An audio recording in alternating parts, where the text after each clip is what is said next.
Silas Crowder didn't knock. He never did. He shoved the door open like he owned it because in every way that mattered, he believed he did. Lydia was on her knees, scrubbing the floor when his boot came down 3 inches from her fingers. She didn't flinch. She had learned not to. "Stand up," he said. "I have something for you to sign." The paper he dropped in front of her smelled like ink and threat. $40, her name at the top, a number she had never agreed to and a debt she had never owed. "Sign it," Crowder said, "or I'll have you moved to the lower ward by morning." Lydia looked at that number. Then she looked at the man who had written it.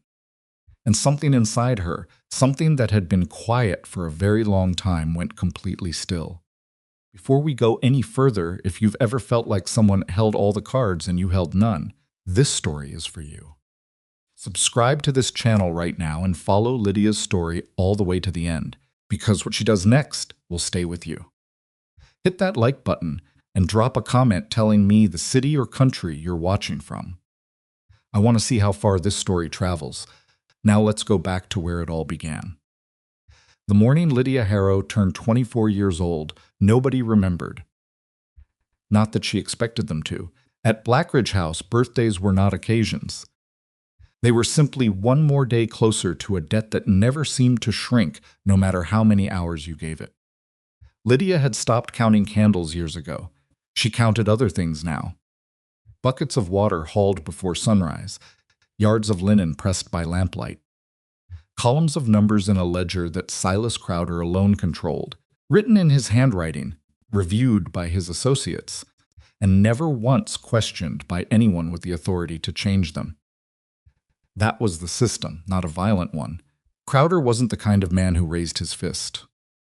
He didn't need to. He had something quieter and more permanent than violence. He had paper, he had ink, and he had the absolute certainty that the women inside Blackridge House had nowhere else to go, and no one outside who cared enough to come looking. Lydia had arrived at 16 after her mother's death left her without shelter, without income, and without the kind of family name that bought second chances. Blackridge House presented itself as charitable, room and board in exchange for labor, a reasonable arrangement for girls with nothing. What they didn't explain, not at the front door, not in the first week, and not until you were already buried inside it, was that room and board carried a price. A sliding, shifting, never final price that Crowder's ledger recalculated whenever it suited him. A particularly cold winter meant your coal allocation had gone up. A broken dish meant a replacement charge. A trip to see the house physician meant a medical fee. Every act of basic survival became a transaction, and every transaction added to a total that you would spend your working years being told you were almost close to clearing. Almost. Always almost. Lydia had been almost free for 8 years. She kept her own records. That was the first thing she had done that Crowder never knew about. A small notebook, hidden inside the lining of her work apron, where she tracked every hour she worked, every charge that appeared on her account, and every number that didn't match between 1 month and the next. She wasn't doing it because she had a plan.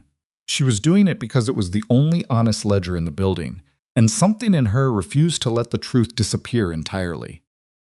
By her 24th birthday, her private count showed she had not only cleared her original obligation, but exceeded it by a margin significant enough that, under any fair reading, Blackridge House owed her something back. She never said that out loud, not once, because fair readings didn't happen inside buildings that Silas Crowder controlled. The offer came through a woman named Mrs. Elspeth Carn, who was not a cruel person, but was deeply practical in the way people become when they have spent their lives managing other people's problems. She arrived at Blackridge House on a Tuesday with a file of papers and a businesslike expression, and she asked to speak with any resident women who might be considered suitable for a domestic relocation arrangement. That was what she called it, domestic relocation. What she meant was marriage. Lydia sat across a wooden table from Mrs. Carn and listened to the proposal the way she had learned to listen to everything at Blackridge House, without expression, without hope, and without letting her actual thoughts reach her face. The man's name was Gideon Rusk, a widower, age 37. He operated a livestock ranch in a frontier settlement called Briar Hollow, somewhere in the territory where land was cheap and labor was scarce, and men who had lost wives often found themselves in practical need of a household partner. He was described as self-sufficient, solvent, and in possession of a decent-sized property. He was also described in the careful language Mrs. Karn used as a man who had experienced significant grief and who was, consequently, not particularly communicative. "What does that mean?" Lydia asked. "It means he's quiet, Mrs." Karn said plainly. "Very quiet. Some of the families in Briar Hollow seem to think he's gone peculiar from it." "Is he dangerous?"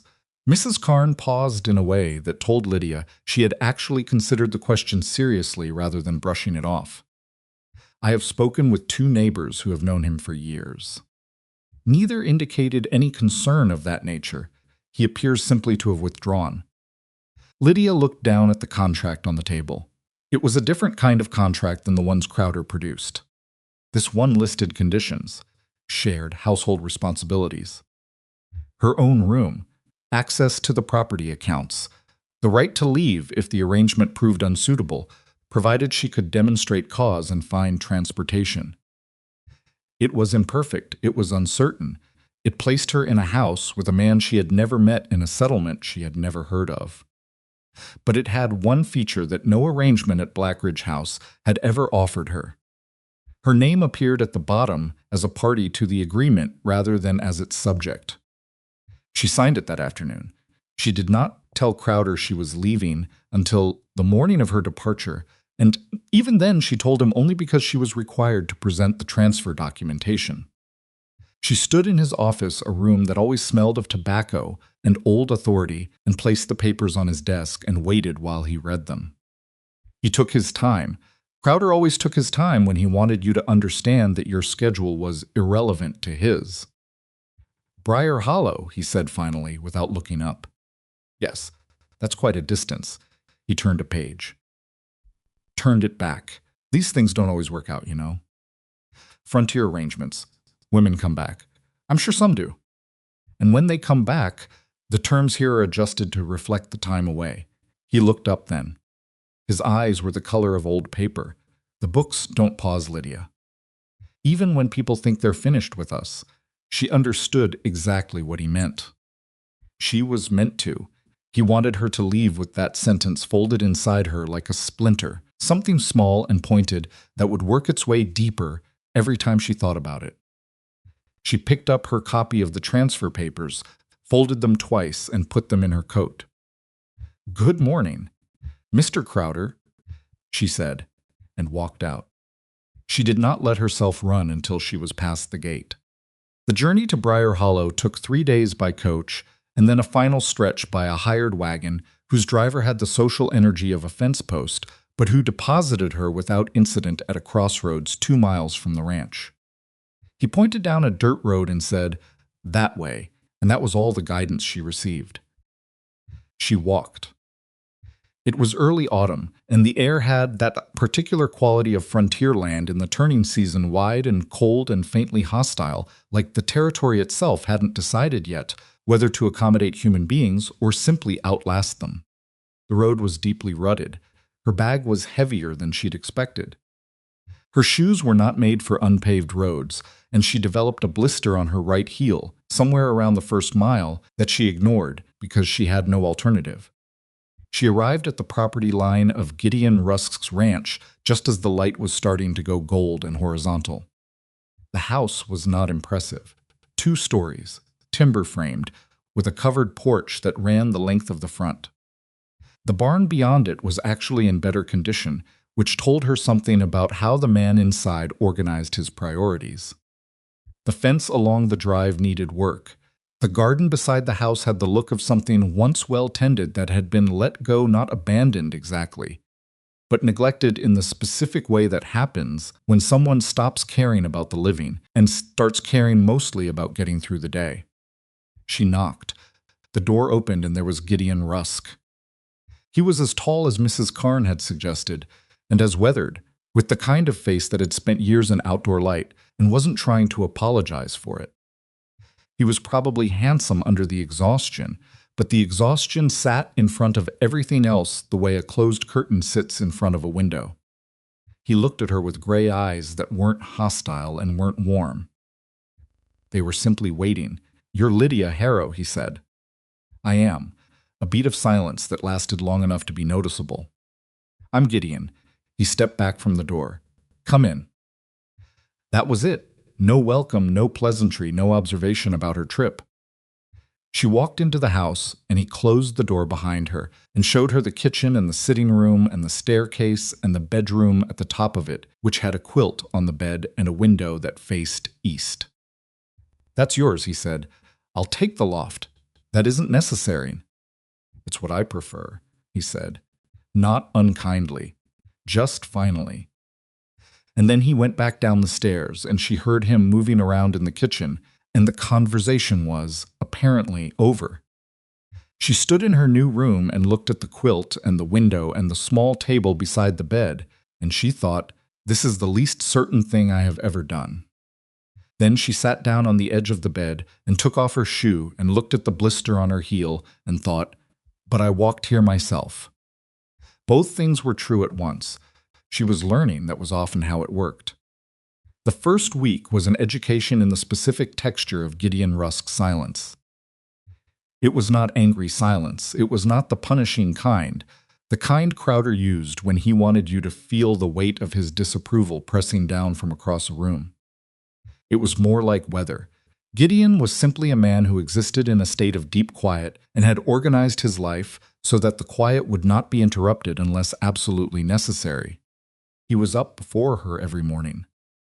She would come downstairs to find the fire already built in the stove and firewood stacked neatly beside it, and she would stand there for a moment looking at that stack of firewood and feel something she could not immediately name. It was only later she realized what it was. It was the specific feeling of someone doing something for you without being asked and without expecting acknowledgement, which was so different from every transaction she had lived inside for 8 years that her mind didn't know initially how to categorize it. They shared meals in silence or near silence. He answered questions directly when she asked them. He did not ask her questions in return. Not at first, which was disorienting because most people, when they first meet you, fill silence with inquiries. He seemed genuinely untroubled by not knowing things about her. She couldn't decide if that was peaceful or unsettling, and eventually settled on both. She began working in the third day, because sitting still had never been something she was capable of for long. She repaired the wagon wheel brace that had been cracked and propped against the barn wall waiting for attention.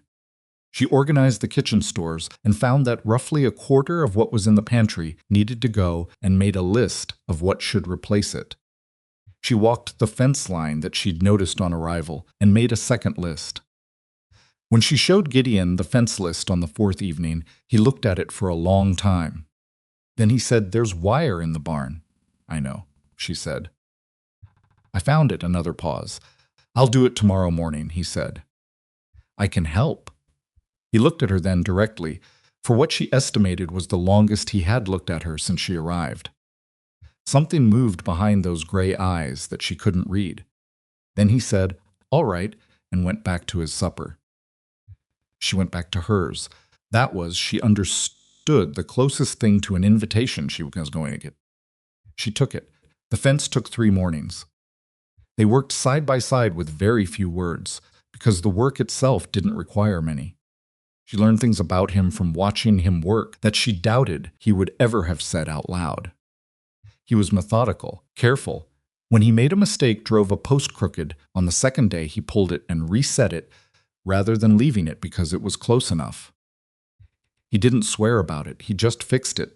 On the 3rd morning, while she was holding a line of wire and he was fastening it, she said, "Mrs.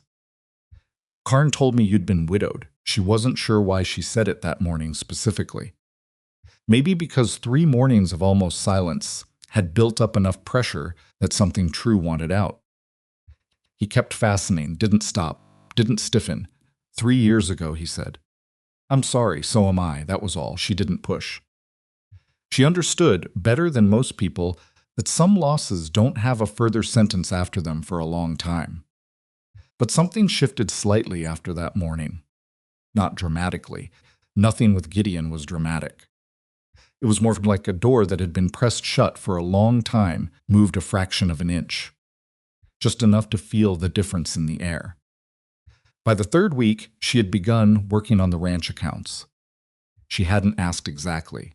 She had found the ledger book in the kitchen drawer while looking for something else, and it was in such a state of partial completion that leaving it there felt like leaving a wound unattended.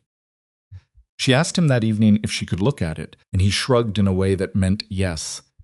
And she spent the next 4 evenings at the kitchen table, organizing 3 years of half-kept records into something coherent. What she found was not fraud or mismanagement. What she found was a man who understood livestock and land and weather patterns with genuine expertise, but who had stopped paying attention to numbers the same year Maribel Rusk died, because he had stopped caring whether the ranch survived or not. He wasn't trying to fail, he was simply no longer trying to succeed. She rebuilt the ledger without commenting on what she'd found. She simply presented him one evening with a clear account of where the ranch stood, what the losses had been, and what was actually possible in the next season if certain decisions were made. He sat across from her and read every page. Then he said very quietly, "I didn't realize it was still workable." "It is," she said. "More than workable." He looked up at her. The gray eyes had something in them she hadn't seen before. Not quite hope, because hope is fragile and loud. Something quieter than hope, but with more weight to it. "I'll start on the south pasture this week," he said. She nodded. He nodded. They both went back to what they were doing, and neither of them said anything else about it that evening.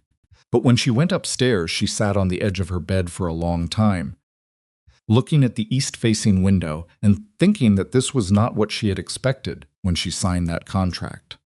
She had expected survival. She had expected endurance. She had not expected to find a man with a workable life underneath all that silence, waiting for someone to simply point it out. It was in the 4th week that Briar Hollow introduced itself. The settlement was small enough that a new face was still an event, and the fact of Gideon Rusk acquiring a wife through what everyone knew was an institutional arrangement had been generating comment since before Lydia arrived.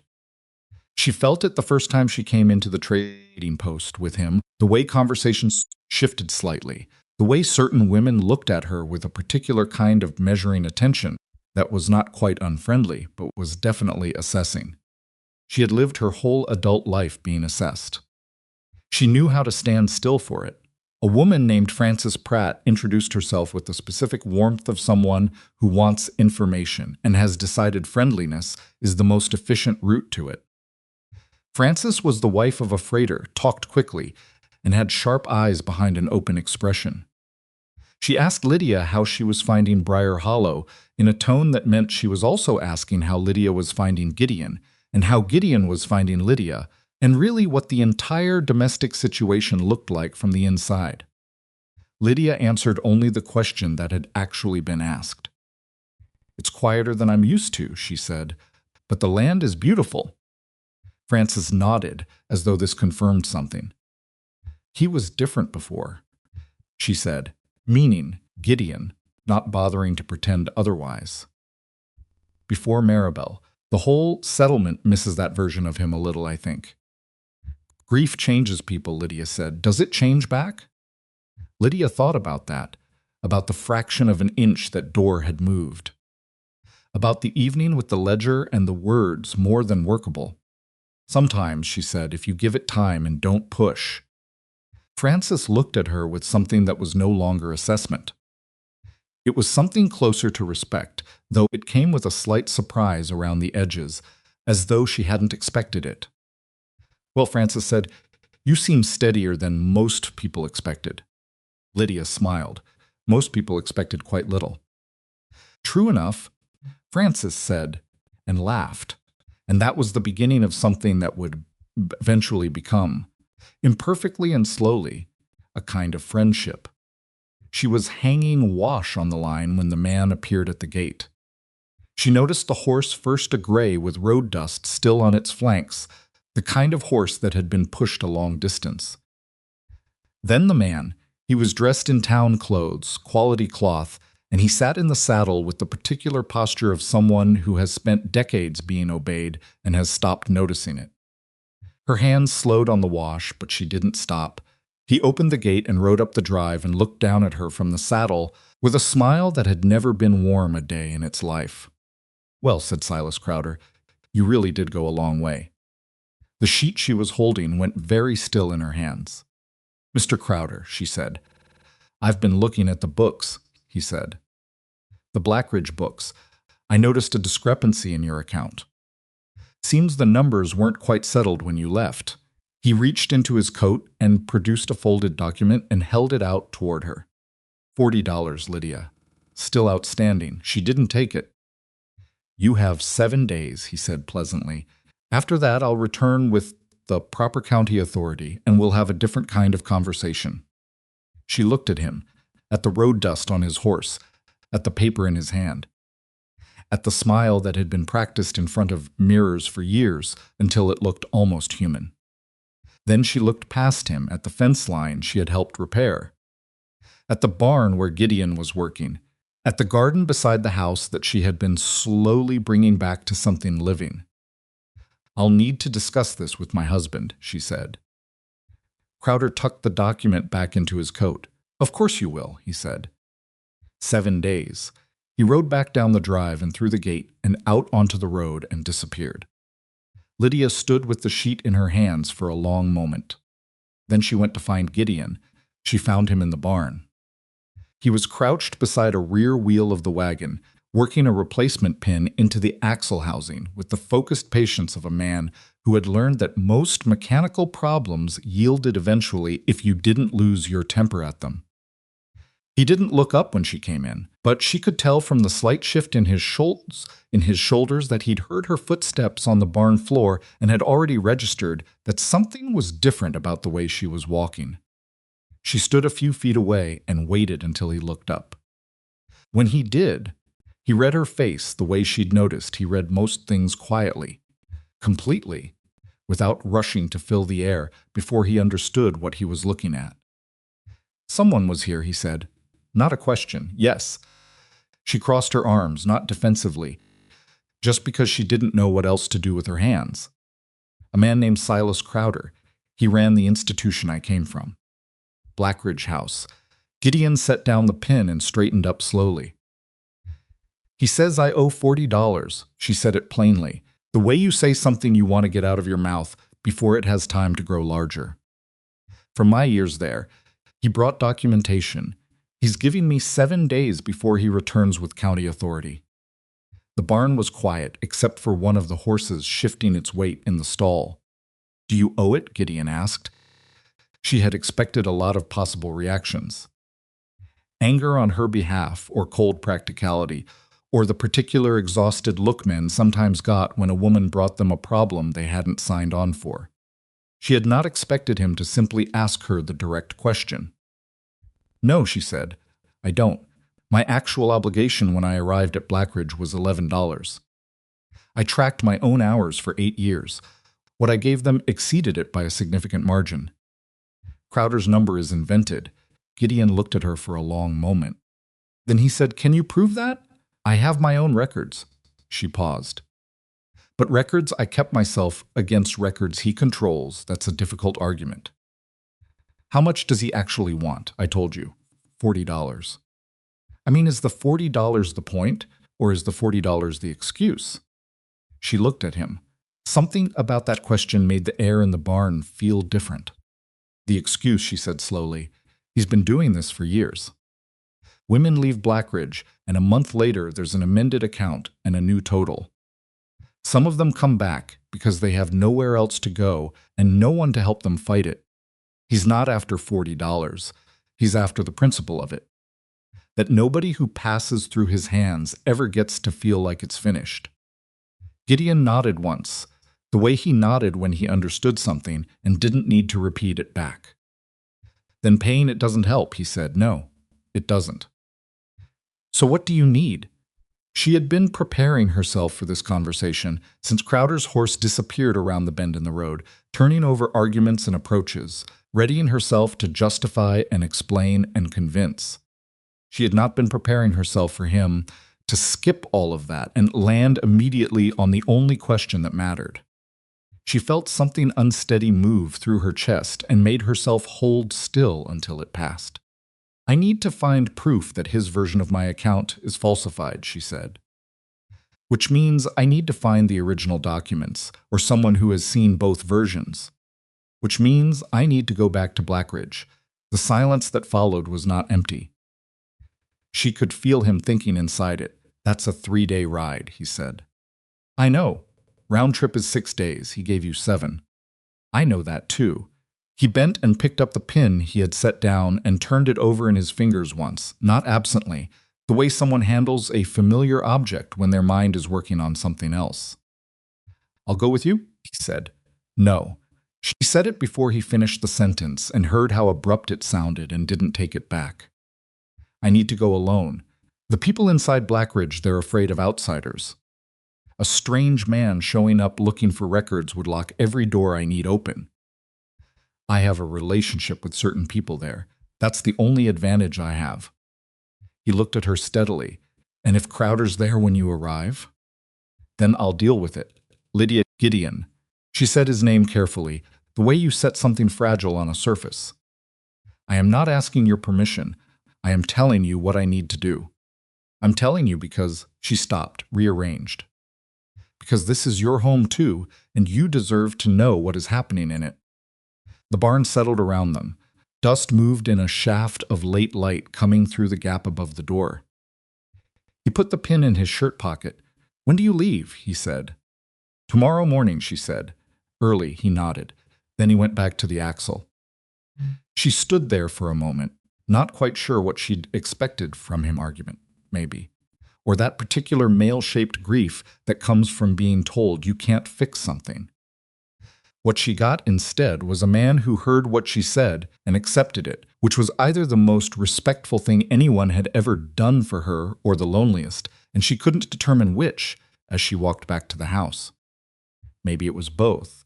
She spent that evening making 2 sets of preparations. The first was practical.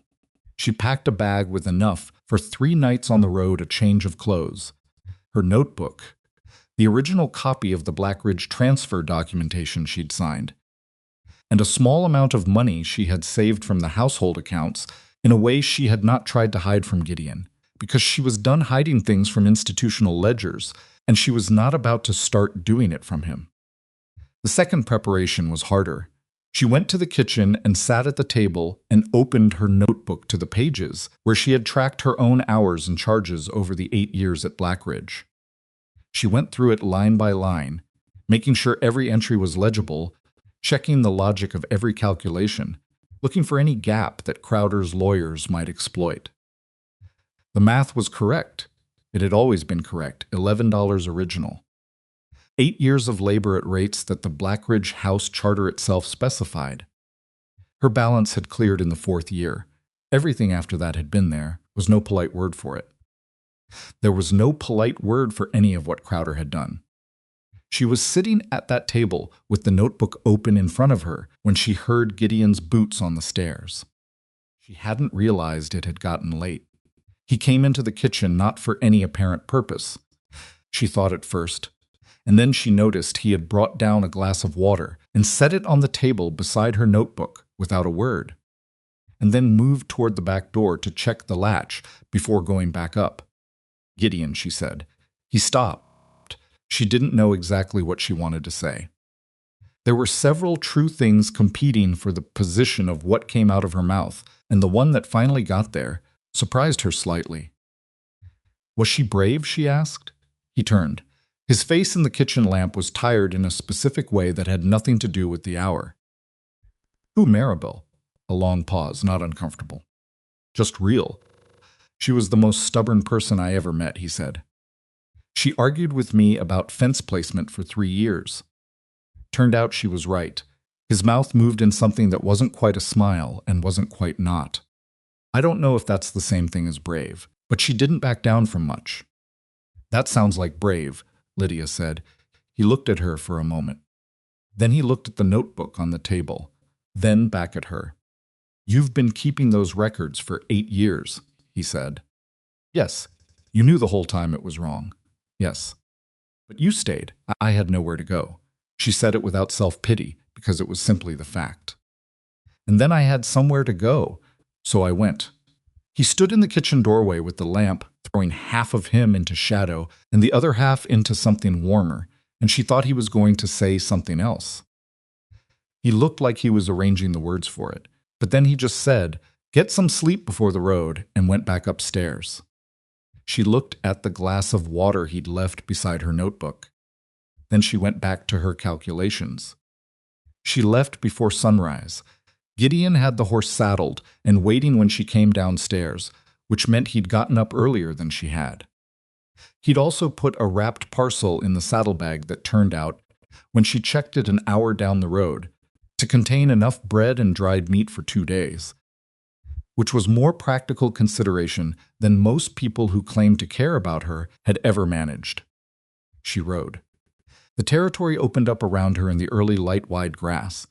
Shallow hills, the kind of country that makes you feel very small and also curiously free, as though the vastness is not threatening, but simply honest. She had never ridden such a distance alone. At Blackridge, you didn't go places alone. You went where the work schedule sent you and came back when the work was done. This was a different thing, entirely choosing a direction and following it because she had decided it mattered. The first night she slept at a coaching station where the beds were narrow and the blankets were thin, and a man across the common room snored in a register that rattled the walls. She lay on her back and stared at the plank ceiling and thought about Crowder's face when he had ridden up to the gate. The pleasant confidence of a man who had done this before and found it easy. The way he'd folded that document back into his coat when she didn't take it, unhurried, like someone replacing a card they expect to play later in the same game. She thought about what he'd said about the books not pausing. She thought about 8 years of her life that he had tried to make mathematically permanent. She did not sleep particularly well. Blackridge House looked smaller than she remembered. That was the first thing she noticed, standing outside its gate on the morning of the second day. Memory tends to expand the places that have held you.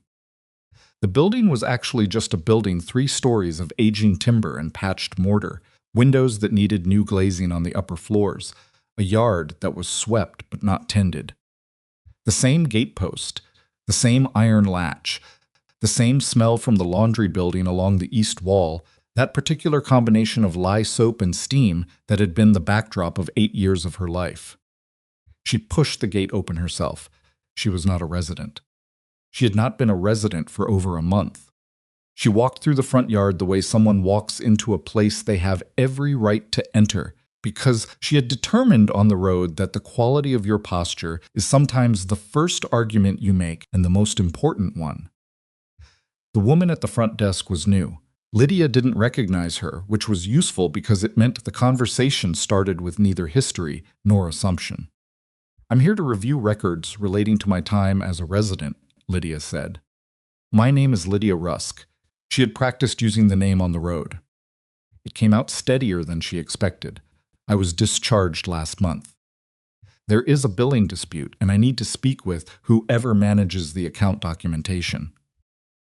The woman at the desk looked uncertain in the way institutional employees look uncertain when someone shows up with a specific request and a calm face. Uncertainty in those situations usually resolves one of 2 ways: escalation upward, or a small concession downward to make the uncertain feeling go away. Lydia had spent 8 years learning to read which direction the needle would tip. "Mr. Crowder handles all billing questions," the woman said. "Mr. Crowder is not here," Lydia said. "He's currently traveling. I need to speak with whoever maintains the records in his absence." A longer pause. That would be Mr. Dorsey. Calvin Dorsey was not what she had expected. She had built a version of him in her mind on the road middle-aged, maybe, and complicit in the specific way that middle-aged men in institutional positions sometimes become complicit. Not out of cruelty, but out of the slow accumulation of small choices that each seemed individually manageable. Until you looked up one day and found yourself somewhere you couldn't easily walk back from. The actual Calvin Dorsey was young, no more than 25, she estimated. He had ink on his left forefinger and a slightly startled expression and the specific pallor of someone who spent most of their days in rooms without enough windows.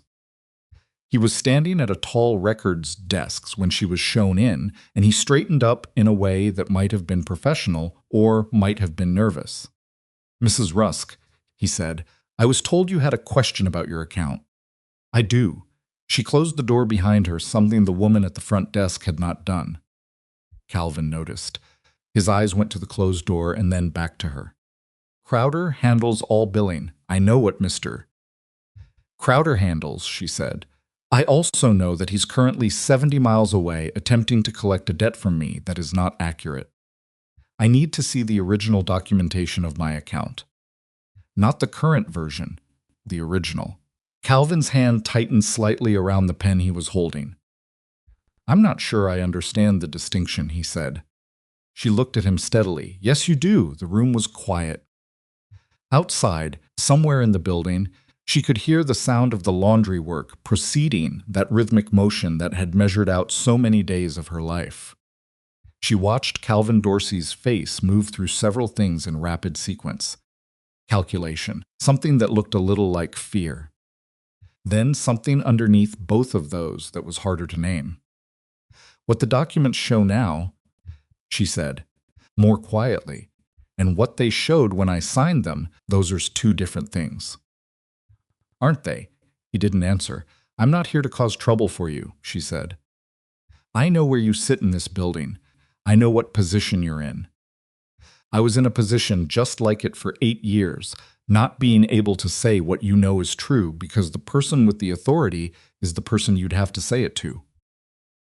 Calvin set his pen down on the desk. "I've been here 14 months, he said very quietly. "I know. When I started, the filing system was different. There were 2 sets of ledger books for active accounts. I didn't understand at first what the difference between them was. I thought it was a drafting system, a working copy and a final copy." She waited. "It took me about 4 months to understand which copy got shown to residents and which copy was the one that..." He stopped, looked at his hands. "The numbers in the second copy are always higher. By varying amounts, sometimes a little, sometimes quite a lot." "Where are the original copies?" He was quiet for long enough that she began to recalculate whether he would actually help her or whether she had misread him on the road inward from the gate. Then he crossed to the far end of the room, to a tall cabinet she hadn't initially looked at closely because it had the appearance of a cabinet used for supply storage, not records. He opened it. Behind the supply storage appearance, the boxes of ink powder, the spare nibs, the blank ledger pages, there were 3 bound volumes stacked on a lower shelf, older than the ones visible in the main filing area. He pulled the bottom one out and set it on the records desk and opened it without looking at her. She moved to stand beside him. Her name was not difficult to find. 8 years of entries in a register of residence took up substantial space. She found her original intake page and looked at the number at the top of the column. $11.40, clothing upon arrival. First month's supply allocation, she looked at the subsequent entries. Labor credits, month by month. She traced the columns with her finger and did the arithmetic the way she had done it in her own notebook hundreds of times. "It cleared in year 4, she said. "Yes," Calvin said. "And everything after that was never legitimately owed." He was looking at the register now, not at her, with the expression of a man who has been looking at something uncomfortable for months and has finally found a reason to say it out loud. He adds the supplementary charges after residents leave. He modifies the working copy. By the time anyone asks, if anyone asks, the version in the main files is the only one most people know to look for. She looked at the original register. The ink was different from the current ledger's ink. Older. more faded in the earlier entries. Completely consistent with documentation that was actually 14 years old versus documentation that was 3 months old pretending to be 14 years old. She had known this. She had known it in her bones for years. But knowing something in your bones and seeing it written in ink in front of you, confirmed by another person, are profoundly different experiences. Her hands were steady. She noticed that with a distant kind of surprise. "I need you to testify to what you've just told me," she said. Calvin looked up. Something crossed his face that was more complicated than fear, though fear was in there. "Testify," he repeated. "Crowder is coming back to Briar Hollow in 5 days with county authority to force me back under a debt that doesn't exist. The only way to stop him is to present the original documentation alongside someone who can speak to what it means and where the alterations happened." She paused. "I can't do that without you. If I do that," he stopped. "Start it again. He'll know where it came from." "Yes." "I'll lose this position." "Almost certainly. My situation here is I'm not in a position where I can simply..." He was tangling himself up, which she understood, because the honest version of what he was trying to say was, "I am also trapped here in a way that is different from how you were trapped, but not entirely different." And that was a hard thing to say plainly. "I know," she said. "I am not pretending it costs you nothing. I'm asking you to decide if the cost is one you can carry." He closed the register, opened it again, looked at her name on the page. "There are others," he said quietly. "It's not just you." He opened a desk drawer and removed a folded piece of paper, already creased, as though it had been folded and unfolded many times. "I started keeping a list when I understood what I was seeing. I didn't know why I was keeping it. I didn't think there was anything I could do with it." She looked at the list, 14 names. Some of them she recognized from her years at Blackridge. Women who had left and not come back. Women who had come back. She looked at Calvin Dorsey, and he looked at her, and neither of them spoke for a moment. "You've been keeping that list for months," she said. "Yes, that's the same thing I did for 8 years, she said. "You kept it because some part of you knew that the truth should exist somewhere, even if you didn't know yet what to do with it." He looked at the list in her hands. 5 days, he said. Yes, another silence. Longer. She let it be as long as it needed to be. "I'll need to bring the register," he said finally. "The original. He'll argue any copy I make. Can you remove it without being noticed?" "He's not here. The woman at the front, she doesn't come into this room." He paused. "If I'm doing this, I want to do it before I can think too long about it and change my mind." She understood that completely. She had left Blackridge House on exactly the same principle. "Can you travel today?" she said. He looked around the records room. The tall cabinet, at the desk he'd been standing at when she came in, at the window with its insufficient light. The look on his face was not excitement, and it was not relief.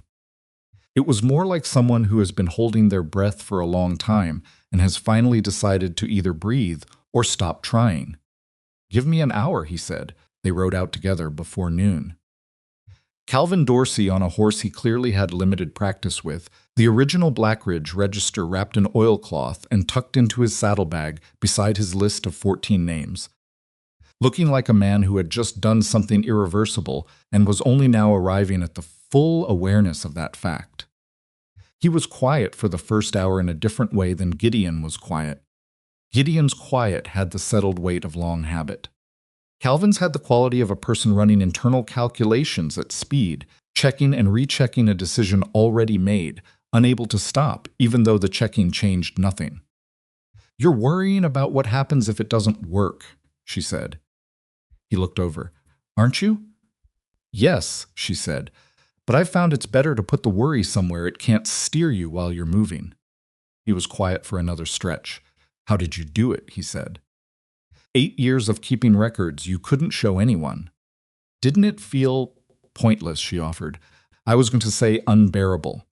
Thought about it honestly, about the notebook in the apron lining, about the nights she had updated it by candlelight and then closed it and put it away and gone to sleep knowing that tomorrow would be the same as today. "It wasn't hope exactly," she said. I wasn't keeping the records because I believed they'd lead somewhere. I kept them because they were true, and I couldn't stand the idea that the only version of my life that existed was the one Silas Crowder wrote. Calvin absorbed the list, he said. I kept it for the same reason, I think. I didn't have a plan. No, she said, but you had a list. And now you have somewhere to bring it. He nodded slowly, looking at the road ahead. It was, she knew, not the same as certainty. Certainty was a luxury, and she had stopped expecting it. What she had instead was a direction, a piece of original documentation wrapped in oilcloth, a frightened young records clerk who had kept a list for reasons he couldn't articulate, and 5 days to get back to Briar Hollow before Silas Crowder arrived with county authority and a version of reality he had written himself. The territory moved past them on both sides, wide and cold and indifferent in the way land is always indifferent to the urgencies of the people crossing it. She kept her eyes on the road and rode. They made camp the first night at a spot she had used on the way out, a natural hollow set back from the road with enough tree cover to block the wind. Calvin was a poor camper, which she had expected, and had the grace not to pretend otherwise. He built a fire that required more assistance than he would have preferred to admit, ate his portion of the food she'd brought without comment, and sat across from the fire, looking at the sky, with the expression of a man who had not spent much time outdoors and was finding the size of it somewhat confrontational. Is there a place for me to stay when we arrive? He said. In Briar Hollow, she hadn't actually thought that far ahead, which was unlike her, and told her something about how completely this situation was consuming her bandwidth. There's a coaching station at the edge of the settlement, she said. You'd be comfortable there for a few days, he repeated. Until the county authority arrives, until we present the documentation. He was quiet for a moment, and after, she looked at him across the fire. The question he was really asking was bigger than lodging, and they both knew it. After was the question that had no clean answer yet. After was the shape of a life that didn't include a records desk at Blackridge House, and it was an open shape, undetermined, which was frightening, and also she thought possibly something else. If you let yourself look at it from a different angle. One thing at a time, she said. He accepted that. They slept, neither particularly well, and broke camp before sunrise and were back on the road in the gray early light, moving in the direction of Briar Hollow with 2 days left on Crowder's clock. She did not tell Calvin about the other worry, the one she'd been carrying since the first day on the road. The one that lived in the back of her, thinking like a sound you can hear but can't quite locate. She had the original register. She had a witness. She had her own records. But she also knew that county authorities operated within systems, and systems had people inside them. And Crowder was a man who had spent decades ensuring that the people inside the relevant systems owed him something, a favor, a debt, a silence, a looking away. The original documentation was the strongest argument, but it needed to be heard by someone willing to hear it. She had been thinking, since the second morning on the road, about what Gideon had said before she left. Not his offer to come with her, she had been right to refuse that, but something earlier. Something he'd asked that nobody had ever asked her quite that directly before. What do you need? Not what are you going to do about it? Handle this. Not even I'm sorry this is happening to you. Just, what do you need? She had been so focused on answering the question that she had almost missed how unusual it was to be asked it. The settlement of Briar Hollow came into view in the late afternoon of the second riding day. From this angle, approaching from the south, she could see the whole shape of it, the trading posts and the church and the freighter's yard and the scattered houses along the two main roads, and past the rooftops. In the middle distance, the roof of Gideon Rusk's house with its covered porch running the length of the front. She felt something when she saw it that she didn't immediately have a name for. Not relief exactly, though that was part of it. Not homecoming, though that was closer. Something that lived in the space between the two. something she'd need more time to understand. She pointed Calvin toward the coaching station at the settlement's edge and told him she would come find him in the morning. He nodded and rode that direction without complaint, looking tired in the honest way of a person who is committed to a hard thing and is simply holding on until it becomes clear whether the hard thing was worth it. She rode up the drive to the ranch. The barn door was open. Gideon was not in it. She brought her horse in and began to unsaddle, and she heard his boots on the barn floors behind her and turned. He looked at her with those gray eyes that didn't say much on the surface and said quite a lot underneath. "You got what you went for," he said. "It wasn't a question." "Yes," she said. "The original documentation, and a witness who's willing to testify." He nodded once. Then he took the saddle from her hands and hung it on the rack with the easy efficiency of a man who had been doing that particular motion his whole life. 3 days left, he said. "I know." He moved past her to check the horse's hooves road-worn after the distance, and she stood in the middle of the barn and watched him and thought about a man who built up a fire before she came downstairs and packed food she didn't ask for, and who, when she told him what she needed to do, had said all right and let her do it. "Gideon," she said. When Crowder comes." She stopped. "Rearranged. There may be pushback from the county authority he brings. Even with the original documents, if the man he arrives with has a relationship with him." "I know," Gideon said, not looking up from the hoof. She hated this part, hated needing to say it. "I may need the settlement behind me, people here who know his character versus mine." Who would stand and say so when it matters? He set the hoof down, straightened, turned to face her. "I'll talk to Harlan Pike tomorrow morning," he said. "He's known half the families here for 20 years, and he doesn't like dishonest men. He'll know who else." She looked at him. "You'd do that," she said. "You'd go to people and ask them to stand with me." He seemed to find something almost puzzling in the question. "You went 70 miles alone to get evidence for something you didn't owe. Why would I not talk to a few neighbors?" She didn't have an answer to that. Not a verbal one. She picked up her bag from the floor and carried it toward the barn door and then stopped. "I found 14 other names in his records," she said. "Women he did the same thing to. Some of them may still be trying to pay off debts that never existed." Gideon was quiet. "That's not a small thing," she said. "What this turns into, if it works, it's not just my account. It could be all of them." "I know," he said. "That changes what we're doing.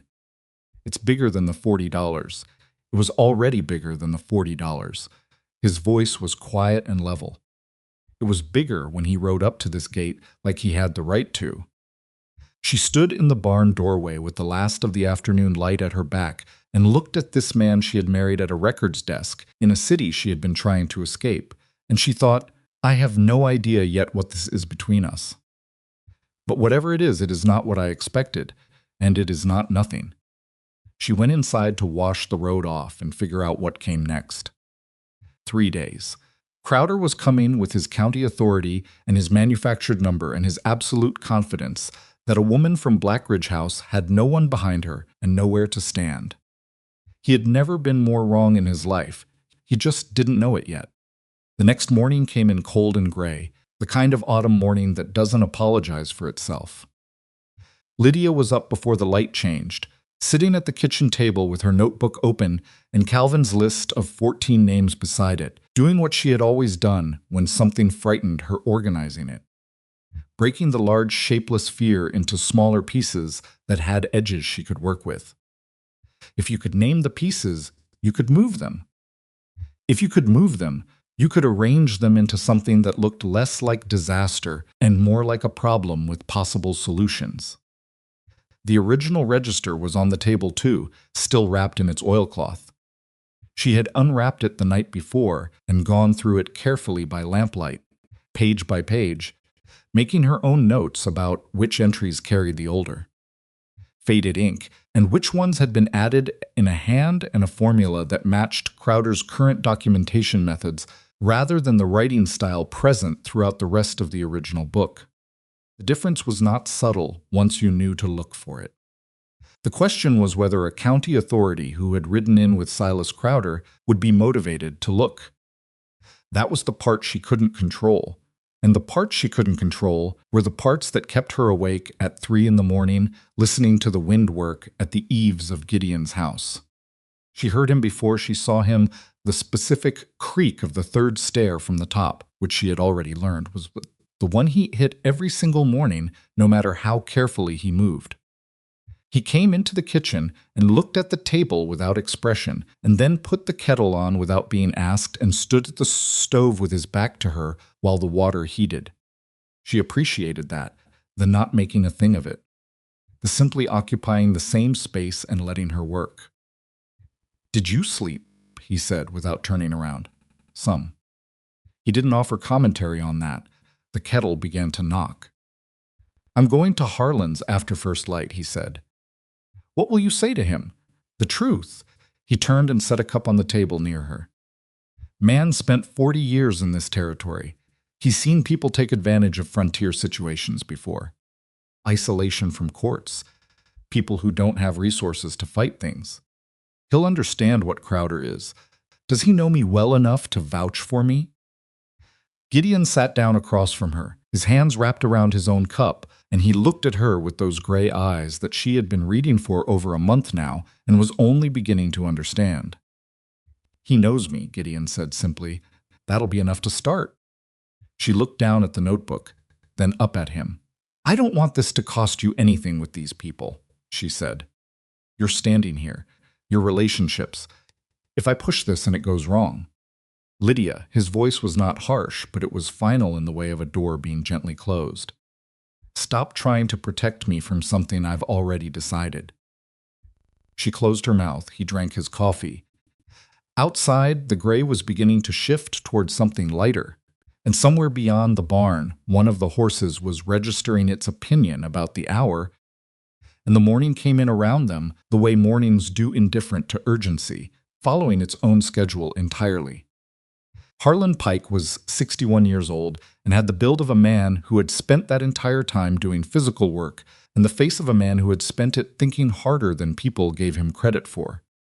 He had a gray beard he kept short and hands the size of small shovels and a way of looking at you when you were talking that made you feel he was reading not just the words but the space between them.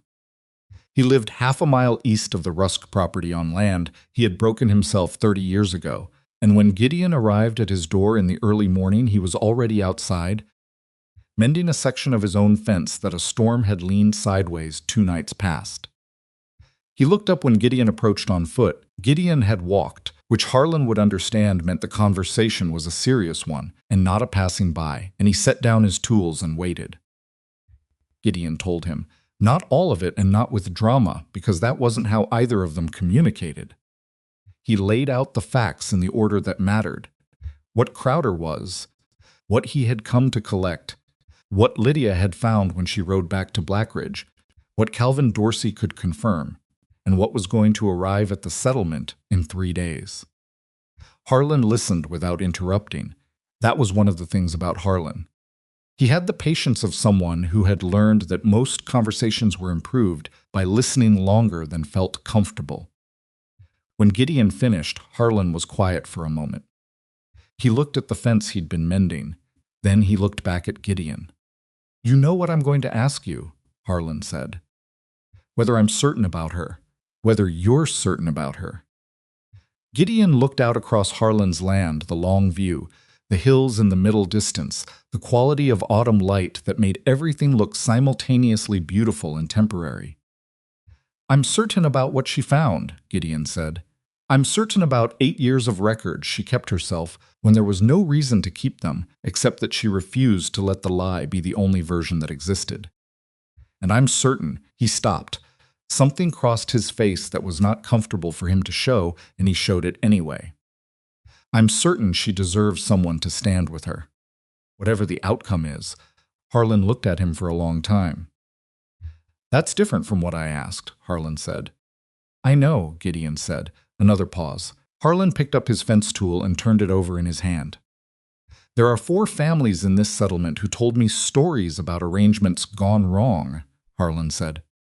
institutional arrangements, work contracts, debt situations that didn't add up right.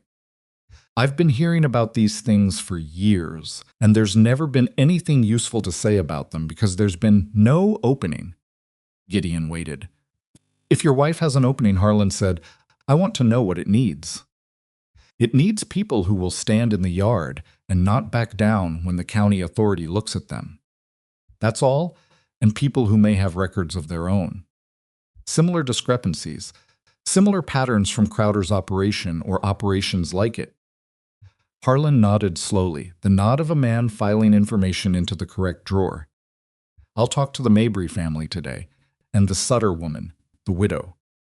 She's had a situation with a work contract that's never sat right with me. He looked up. 3 days, you said. 3 days. Then I'd better not spend more time talking to you. He picked up his tools. Then he stopped and looked at Gideon one more time with that particular quality of attention that missed very little. She rode 70 miles on her own to get the evidence. You do know that you married someone quite specific. I'm becoming aware of that, Gideon said. Harlan made a sound that might have been a laugh, except that it was too brief and too dry to be identified definitively. He went back to his fence, and Gideon walked back to the ranch, and neither of them said anything further, because the necessary things had been said. Lydia went to see Calvin that morning. He was at the coaching station as she had directed, in a room that was clean enough and spare in the way of all frontier lodging, sitting at the small table near the window with the list of 14 names in front of him, as though he had been reading it repeatedly overnight and hadn't gotten anywhere new with it. He looked up when she came in. His face had the quality of someone who had slept badly in an unfamiliar place and was managing the anxiety of what he'd done by holding very still. She sat across from him and put her own notebook on the table. I went through the register last night, she said. The handwriting on the altered entries matches Crowder's current documentation hand, not the hand in the original intake records. There's also an ink difference that's visible under close examination. I've made notes on which pages, which entries, exactly what the differences are. Calvin leaned forward slightly. That's not nothing, he said. No, but it needs to be explained to the county authority in a way they can follow without being able to dismiss. That's where you come in. You need to be able to walk them through the system, how it worked, where the 2 sets of books were kept, the process Crowder used to modify accounts after residents left. Calvin absorbed this. I can do that, he said. Then less certainly I think I can do that. You'll be nervous when the moment comes, she said. That's not a problem. Nervous people tell the truth in a way that's hard to dismiss. What I need you to do is stay specific. Don't speculate about Crowder's intentions. Don't call him anything.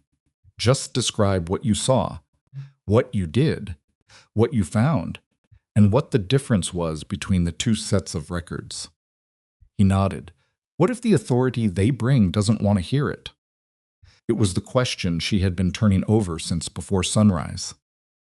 Then we make sure there are enough witnesses standing behind us that dismissing us becomes a public action rather than a private one, she said. Crowder's power depends on these situations happening in rooms with closed doors. He's never had to do this in front of an audience. Calvin looked at the list on the table between them. 14 names, he said, and mine makes 15. He was quiet for a moment. Some of these women went back to Blackridge because they believed they owed the money. They're still there, I know. If this works, it's going to change things for them too, she said. I know that. That's partly why it has to work. She saw something move in Calvin's face that was part Fourvier and part something else. Something that had the shape of purpose, but hadn't fully hardened into it yet, like ice in the early part of a freeze. I'm frightened, he said, which took more honesty than most people managed. So am I, she said. I was frightened the whole way to Blackridge and the whole way back. Being frightened doesn't mean you're wrong. It usually means you're doing something that matters. He looked at her for a moment and then looked back at his list. All right, he said. What do I need to do between now and when he arrives? The next 2 days had the compressed quality of time when you are waiting for something you cannot rush. Lydia spent them in a kind of controlled, methodical movement that she recognized as her version of managing dread. She organized the documentation into a clear order: the original register first, her own notebook second, the list of 14 names third, and on top of all of it, a letter she wrote carefully over the course of a full evening to the county records office, laying out the nature of the discrepancy in clear language, requesting an independent examination of the full Blackridge account books, and citing Calvin Dorsey by name as a material witness. She made 2 copies of the letter in case one was lost or intercepted. She did not know if the letter would reach the right person in time to matter, but writing it was something real she could do, and she had learned the value of doing real things when the uncertain ones were out of her hands. Gideon moved through those 2 days differently. He was up earlier than usual and back later, and on the first evening he told her he'd spoken with Harlan and the Mabry family and intended to ride north the following morning to talk to 2 more families in the outer settlement. He said it simply, the way he said most things, as information rather than request for praise, and she had been living in his company long enough now to know that this was simply how he operated. He decided what was the right thing, and then he did it without narrating it. It was the evening of the second day, the day before Crowder was due to arrive, that she found him at Maribel's grave. She hadn't gone looking. She had walked out to the east field to check the garden line she'd been slowly reclaiming since her first week at the ranch, and the path back took her past the stand of trees at the property's edge where she knew, from something Harlan had mentioned in passing, that Gideon had buried his first wife. She came around the tree line, and there he was, standing at the simple wooden marker, not kneeling, not speaking, simply standing with his hat in his hands and his head bowed at a slight angle. She stopped. He didn't hear her at first. She considered backing away quietly, giving him back the privacy of it. But something made her stay, not intrusion, more like witness. There was a difference between the two, and she trusted herself to feel it. When he heard her, he turned. His expression was not embarrassed, which she appreciated, because embarrassment about grief always struck her as a kind of injustice. "Sorry," she said anyway. "Don't be." He put his hat back on. Looked at the marker for another moment. "I used to come here and only think about what I should have done differently. Better drainage on the lower road, a faster horse. Whether I should have sent for the doctor 2 days earlier when the fever started instead of waiting. Came to stand near him, not beside him exactly. Near and now," she said. "Now I come here and I think about her." He was quiet for a moment. "Not the end of it, the before. She used to argue with me about the garden placement every single spring. Said I put it too far from the house. I told her the light was better out there. She said light doesn't carry buckets." He paused. She was right. Something in the way he said it, the lightness in it, the actual warmth made Lydia's chest do something she hadn't invited. "She sounds like she was worth arguing with," she said. "She was worth everything." He said it simply and completely without self-pity. "I don't think I understood that until she was gone, which is one of the more useless things I've ever learned." They stood in the quiet of the tree line. A cold wind moved through from the north, and she pulled her coat closer, and he seemed not to notice the temperature the way people who have spent years in outdoor work often don't. "I thought if I kept the house quiet enough, she'd still be in it somehow," he said. "That's a foolish thing to think." "It's not foolish," she said. "It's just not how it works." He looked at her. "No, it's not." A pause. "What she would have made of you." He stopped himself. "What?" He shook his head slightly. Not avoidance. More like he was being careful with it. "She wouldn't have been gentle about it," he said. "She would have watched you for about 3 days and then said exactly what she thought. She had no patience for silence when something true wanted saying." "That doesn't sound like someone you should have married," Lydia said. "That's exactly who I should have married," he said, with a directness that closed the question. They walked back to the house together, not talking, Walking itself was the thing. That night, an hour after supper, there was a knock at the door.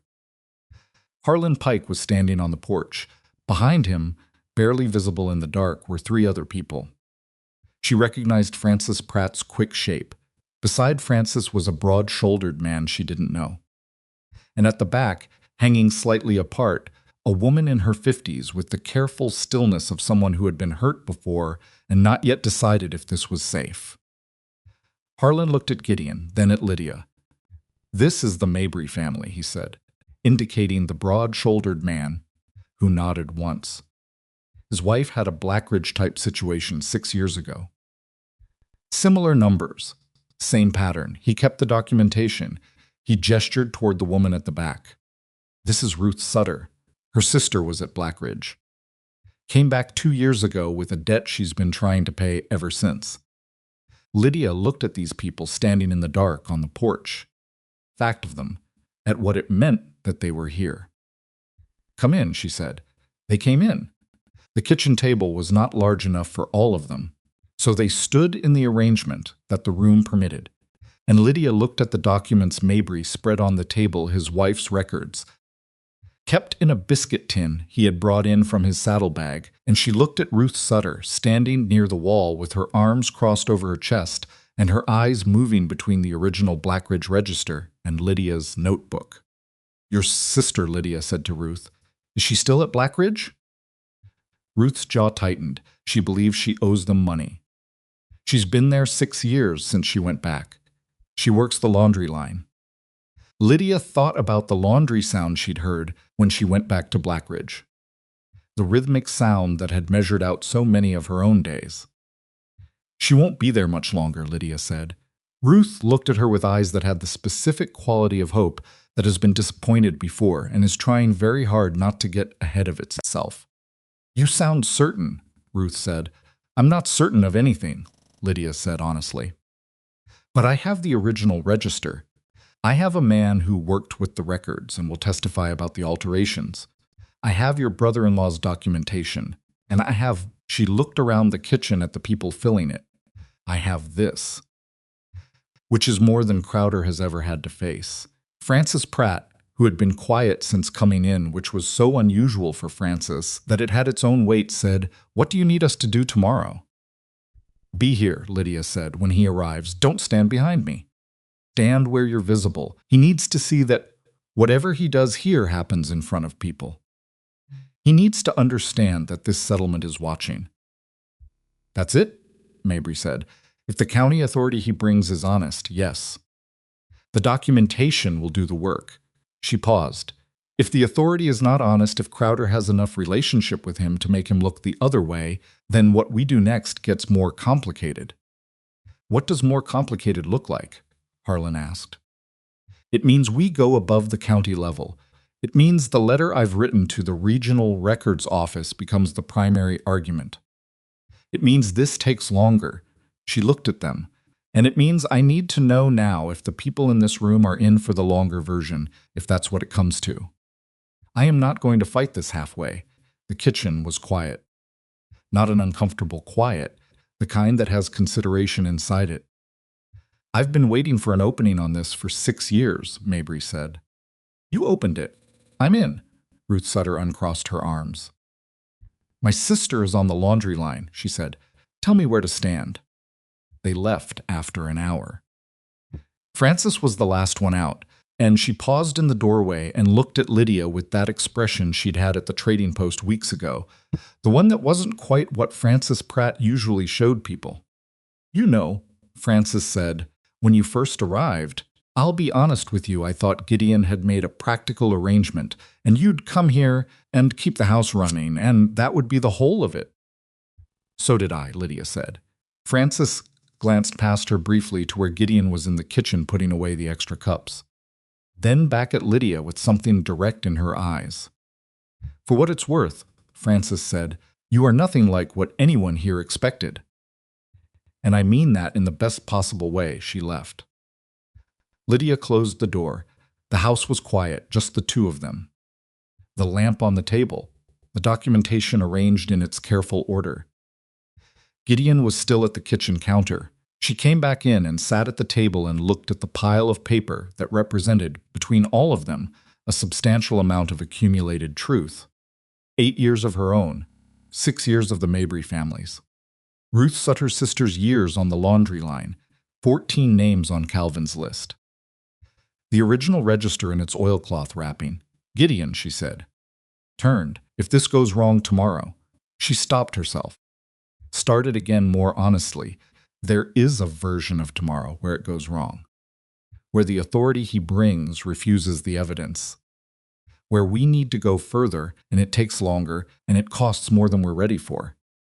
I need you to know I understand that. He was quiet for a moment. I know you understand it, he said. That's not what I'm worried about. What are you worried about? He came to the table and sat down across from her. His hands were flat on the table, and he looked at them for a moment before he looked at her. I'm worried about you carrying this as though it's entirely yours to carry, he said. You walked 70 miles and came back with evidence and organized half the settlement and made contingency plans and wrote letters to regional offices, and I watched you do all of it, and I haven't said. He stopped. Seemed to think about what the correct thing was. I should have said earlier that I think what you did was extraordinary. And I should have said that whatever happens tomorrow, you changed something here already. Not just for yourself, she looked at him. You're not terrible at saying things, she said. Something moved in his face that was the closest thing to a smile she had seen on it, and it changed him in a way she hadn't been expecting. Maribel used to say I was economical, he said. She was being generous, Lydia said. He looked at her. Then he actually laughed, not a big sound. Something quiet and real and previously rare.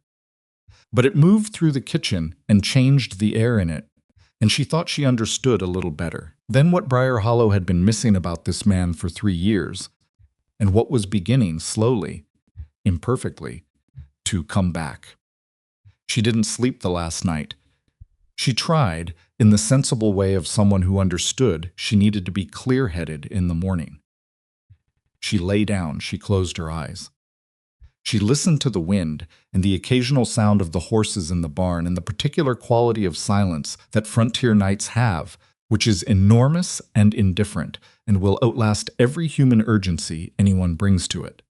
She got up at 3 a.m. and went to the kitchen and sat at the table with a cup of tea she didn't drink and looked at the documentation until she could recite it forwards and backwards without looking. Not because she didn't already know it, but because doing something real with her hands was the only way to quiet the part of her mind that kept running scenarios. Crowder arriving, the county authority taking his version. The documents dismissed as forgeries, Calvin losing his nerve. The families backing away when the official authority became real and present and looked at them with the specific blankness of bureaucratic disinterest. She had built her whole case on the idea that honesty had enough structural weight to stand up. 8 years of private record-keeping premised on that idea. The notebook, the calculations, the ride back to Blackridge. But she was not naive. She had spent 8 years in an institution run by a man who had demonstrated comprehensively that in the absence of witnesses, truth had as much structural weight as paper, which was to say, whatever weight you were willing to give it and no more. Tomorrow was the day the witnesses had to be enough. When the first gray light came in from the east window, she was still at the table. She heard Gideon on the stairs and didn't look up. He came into the kitchen and didn't comment on the fact that she was already there. He built the fire in the stove. He put the kettle on. He sat down across from her and looked at the documentation arranged on the table between them, and he didn't say anything because there wasn't anything to say, and they both knew it. They drank their coffee in the silence that had become their specific language. Outside the window, the autumn light was doing what autumn light does in the territory, coming in long and low and golden and entirely indifferent to anyone's plans. It was going to be a clear day. Whether that was fortunate or not, she would know by nightfall. She heard a horse on the road sometime after 9 and stood up. Gideon stood, too. They looked at each other across the kitchen table, with 8 years of her history between them and 1 month of theirs. and she thought, whatever happens in the next hour, nobody is going to write this for me. Nobody is going to decide how this reads. That at least is already settled. She straightened her coat. She picked up the original register. And she walked to the front door to open it herself. When she stepped onto the porch, she saw that Harlan Pike was already at the gate, standing in the road with his hands in his pockets and his hat on his head, looking down the road where the sound of the horse was coming from. Behind him, coming up the lane from the east, were the Mabrys, both of them, the husband and his wife, the woman with the fixed and careful face of someone who has been waiting 6 years for a door to open. Ruth Sutter was crossing from the direction of Frances Pratt's house, and Frances was beside her, talking in a low voice, which was Frances keeping herself occupied. Calvin Dorsey was coming up from the coaching station direction on foot, the oilcloth package under his arm. They all arrived at almost the same moment. They arranged themselves without instruction, the way people arrange themselves when they understand what they're doing and why. Not in a line, not in a formation, just present, visible, standing in the open yard of Gideon Rusk's property in the cold October morning with the documentation and the evidence and the long accumulated weight of things that had needed saying for years. The sound of hoofbeats grew. Then Silas Crowder came around the bend. He was not alone.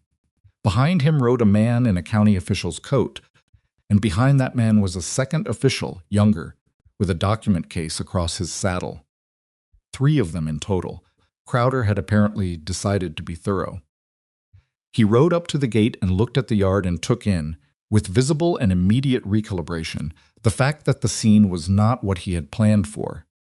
His horse moved beneath him, and he steadied it without looking at it, the way a man does when he's using the physical action to buy himself a moment to think. He looked at Gideon first, then at the assembled people in the yard. Then he found Lydia on the porch. His expression did what it had probably never had to do before in one of these situations. It adjusted. She watched it happen. The pleasant confidence didn't disappear. He was too practiced for that, but it recalculated behind the eyes. A man looking at a situation that had turned out to be larger than the map he brought for it. She came down off the porch and walked across the yard and stopped at the gate. She was holding the original register. She had not wrapped it back in the oilcloth. She wanted him to see what it was. Crowder looked at it. She watched his face do the calculation that had no good answer. "Mr. Crowder," she said. Her voice came out steady. She was slightly surprised. "I believe you have some paperwork you wanted to discuss." Crowder dismounted slowly. That was the first thing she noticed. The deliberateness of it, the way a man moves when he is buying time and trying not to look like that's what he's doing. He handed his reins to the younger official without looking at him, the automatic gesture of someone accustomed to having things taken from his hands, and then he walked to the gate and stopped on the other side of it with the register between them, like a line drawn in the ground. He looked at the book for 2 full seconds. Then he looked at her. "That's Blackridge property," he said. "It's a record," she said. "Records belong to the people they describe. That is a considerable legal stretch, Mrs." He paused, which was not accidental. He knew her name. He was choosing not to use it. "Rusk," she said. "Mrs. Rusk." He said it the way you repeat back a word in a foreign language, with the courtesy that conceals its opposite. "Whatever you think you've found in that book, the documents I hold were prepared by a licensed accountant and carry the seal of." "I know what your documents carry," she said. "I'd like to show these gentlemen the difference between what yours carry and what this one shows." She looked past Crowder to the 2 county officials still on their horses. The older one, the man in the better coat, the one with authority in how he sat, was watching this exchange with the particular attention of someone who has ridden a long distance, expecting a straightforward collection dispute, and has arrived at something that doesn't fit that shape. His name, she would learn in the next few minutes, was Edmund Voss, county administrator for the Eastern District, 60 years old. A man who had held his position for 18 years, which meant he had learned, among other things, to recognize when the ground under a situation was not what it appeared on the surface. "Sir," Lydia said, addressing him directly, "my name is Lydia Rusk. I was a resident of Blackridge House for 8 years. Mr. Crowder has presented a claim that I owe $40 from my time there. I am asking for 5 minutes of your time before any action is taken. I have original documentation and a material witness." Voss looked at Crowder. Whatever passed between them in that look was not the warm recognition of allied men. It was more complicated than that, more accessorial. "5 minutes is reasonable," Voss said. Crowder turned toward him with the beginning of an objection forming on his face. "5 minutes," Voss said again, with the tone of a man who has reached the number he intends to stop at. They moved to the porch. It was not a comfortable arrangement, 7 people on a covered porch designed for sitting in the evenings. With 2 officials leaning against the rail and Crowder standing at the edge with his arms crossed, and Gideon positioned behind Lydia and to her left in a way that was not threatening, but was definitively present. Calvin Dorsey stood to her right with the oilcloth package in his arms, and the expression of a man who is resolved to do something difficult and has stopped allowing himself to think about it, in case the thinking undercuts the resolution. Lydia put the register on the rail between herself and Voss and opened it to her own entry page. "My original intake entry," she said, dated 8 years ago. $11.40. You can see the ink, the hand, the recording style are consistent with the rest of this volume, which spans 14 years of Blackridge records. Voss leaned in. He looked at the page. He was doing what she had hoped, actually reading it, rather than performing the appearance of reading it. Now she turned to the documentation Crowder had delivered. His version, the $40 claim. She put it beside the register and pointed to the sections that didn't match. The hand here is different from the original entries. The ink is newer. The calculation method differs from the standard Blackridge accounting formula used throughout the rest of this record. She paused. "If you compare the entry that records my original obligation to the entry that records my supposedly outstanding balance, they were written at different times by different hands." Voss looked from one document to the other. His face was carefully neutral in the way of an experienced official who does not let his reactions get ahead of his evidence. "Mr. Crowder," Voss said, without looking up, "when was this balance figure calculated?" "It was reviewed last spring," Crowder said. "Standard annual review." "By whom? Our licensed accountant, as I stated." "Is the accountant present?" A pause. "No," Crowder said. "He's not a party to this. His name?" Voss said. Another pause. Shorter but perceptible. "Alderman. Thomas Alderman. He operates out of the county seat." Voss straightened up. He looked at the younger official who had been making notes, and something passed between them and the shorthand of people who worked together regularly. This was the moment Lydia had spent 3 nights preparing for and had been unable to fully predict. She watched Voss's face for the thing she was most afraid of: the closing down, the bureaucratic retreat into forms and procedures. This is a matter for the courts, which was the polite way of saying not today. It didn't come. Instead, Voss said, "You mentioned a material witness." "Calvin Dorsey," she said. "He managed the records at Blackridge House for 14 months. He can speak to the system of documentation used and to what he observed." She looked at Calvin. He was holding the oilcloth package against his chest with both hands, and his face had gone the particular pale of someone standing at the edge of something they can't step back from. She gave him the smallest possible nod. He stepped forward. Calvin spoke for 11 minutes. She had coached him on brevity and specificity, and he delivered both with the slightly mechanical quality of someone following internal instructions very carefully, which actually worked in their favor because it made him sound precise rather than emotional. He described the filing system, the 2 sets of ledger books, the location of the original volume, the cabinet, the supply shelf cover, the exact position. He described what he had noticed in his 4th month and what he had done with that knowledge, which was nothing until Lydia came. He described the pattern, the way account totals were modified after residents left, The range of alterations, sometimes small enough to seem like rounding errors, sometimes substantial. 14 names on his list. The methodology that, once you saw it, was consistent enough to be systematic rather than accidental. He did not call Crowder dishonest. He did not editorialize. He described what he had seen and where he had seen it and how long he had been seeing it, and then he stopped. The porch was very quiet. Crowder had not moved. He was standing at the edge of the porch with his arms still crossed and his face doing something that was no longer the pleasant confidence she had seen at the gate. It was harder than that now, compressed, the look of a man performing calm over something that was not calm. "These are serious allegations," Voss said. He was looking at Calvin now. "Yes, sir," Calvin said. "They are, and you have the original register with you." "It's in the package," Calvin said, "along with the current working ledger for comparison, which I also removed from the Blackridge files when I left." He paused.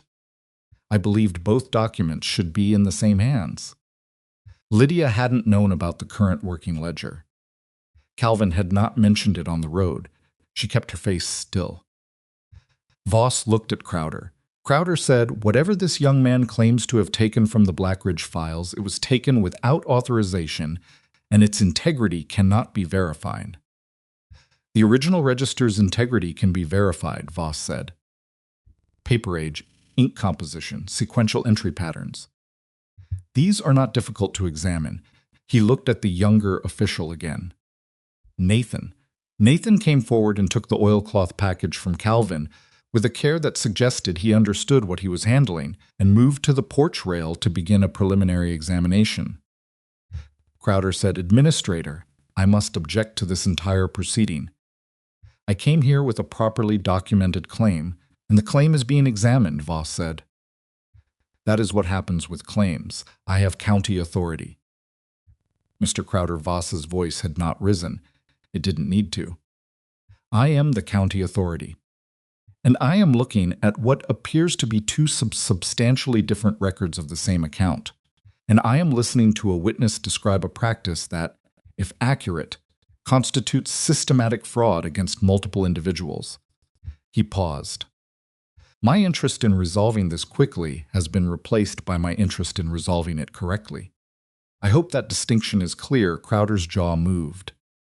Something happened behind his eyes, a rapid internal renegotiation, the kind that happens when a man who has always had the procedural advantage finds the procedure running against him.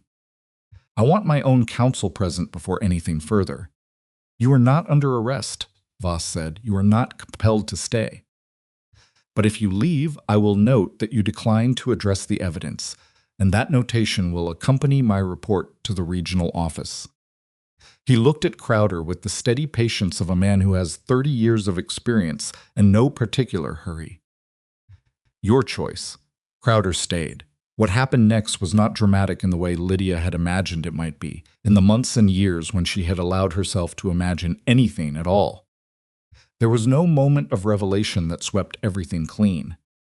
There was instead the slow, procedural work of examination, Nathan going through the register page by page, making notes, comparing dates and inks and entry formats with the methodical attention of someone trained for exactly this kind of comparison. Voss asking questions, Calvin answering them. Her own notebook opened and spread on the porch rail alongside the official documents, 8 years of private record keeping, suddenly occupying the same space as the county administrator's official review. Crowder spoke twice more in the first hour. Both times to introduce doubt the possibility that the register had been tampered with before Calvin removed it, the suggestion that Lydia's own notebook was self-serving documentation with no independent verification. Both were reasonable arguments in the abstract, the kind a competent lawyer would make, and she had prepared for both. For the first, Nathan's examination addressed it. The paper, the ink distribution, the binding wear were all consistent with a volume of the register's stated age. The newer entries stood out against that background the way a fresh patch stands out on old clothing. For the second, she brought in Mabry. He came up from the yard. He had been standing there with his wife for the better part of an hour, and he put his own documentation on the rail, his wife's original Blackridge intake. The notice they had received 8 months after she left, presenting a balance significantly different from the original. The fact that the notice had arrived via the same county mail system that Crowder used for his official correspondence, stamped with the Blackridge seal. Different person, same pattern, same system. Voss looked at Mabry's documentation for a long time. Then he looked at Crowder, and something in the quality of that look shifted in a way that Lydia registered in her chest before she could articulate it in her mind. Voss had arrived in Briar Hollow as an administrator processing a collection dispute. He was now doing something different. She could see the transition happening in the set of his shoulders, in the care with which he was handling the documents, in the questions he was asking Nathan in a low voice that she couldn't fully hear. He was building a record, not a collection record, an investigative one. It was Harlan Pike who changed the shape of the morning. He had been standing in the yard the entire time with the patience of someone who has been a witness to many things over 60 years and understands the value of simply being present and visible. He had said nothing. He hadn't been asked to say anything. But somewhere around the second hour, when the examination on the porch had reached a point of procedural pause, Voss reviewing his notes, Nathan still going through the ledger, Crowder standing at the far end of the porch saying nothing, Harlan walked up to the porch steps. He didn't come up. He stood at the bottom and looked at Voss. "Mr. Administrator," he said. Voss looked up. "My name is Harlan Pike. I've lived in this territory for 30 years. I am not a party to this specific dispute." He spoke slowly and without drama. "But I've known of similar situations for a long time. The pattern this young man described, a nod toward Calvin, I've heard variations of it from 4 families in this settlement and more from outlying ones. Women who left institutional arrangements and received amended accounts afterward. Some of them came back. Some of them are still trying to pay debts I am now fairly confident they never legitimately owed." Voss looked at him steadily. If there is a formal process for presenting that information, Harlan said, "I would like to know what it is." Voss looked at Nathan. Nathan was already writing. "Your name again, sir?" Nathan said. "Harlan Pike." Pike, and you're willing to provide a formal statement? That's why I said it out loud. Voss looked at Crowder then, in a way that had nothing in it of the administrative courtesy he'd been maintaining. Just a direct look, the kind that doesn't require words to carry its meaning. Crowder looked back. His face had settled into something that was not capitulation. He was not a man who would give that easily, but was undeniably altered. The architecture of his confidence had shifted. The load-bearing walls were still standing, but several of the non-structural elements had fallen away, and what was visible underneath was harder, smaller, and less impressive than the exterior had suggested. "Administrator," Crowder said, "this has moved considerably outside the scope of a collection matter." "Yes," Voss said, "it has. You would like time to consult your counsel," Voss said. "I understand. That is your right. However, the documents under examination will remain with my office pending review. The original register, Mrs. Rusk's personal records, and the Mabry family documentation will be kept as evidence until the regional office has been notified." He turned to Nathan. "We'll need to send a rider today." "Already making the note," Nathan said. Crowder was quiet.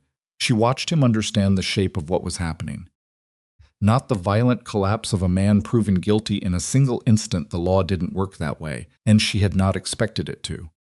This was a different kind of reckoning.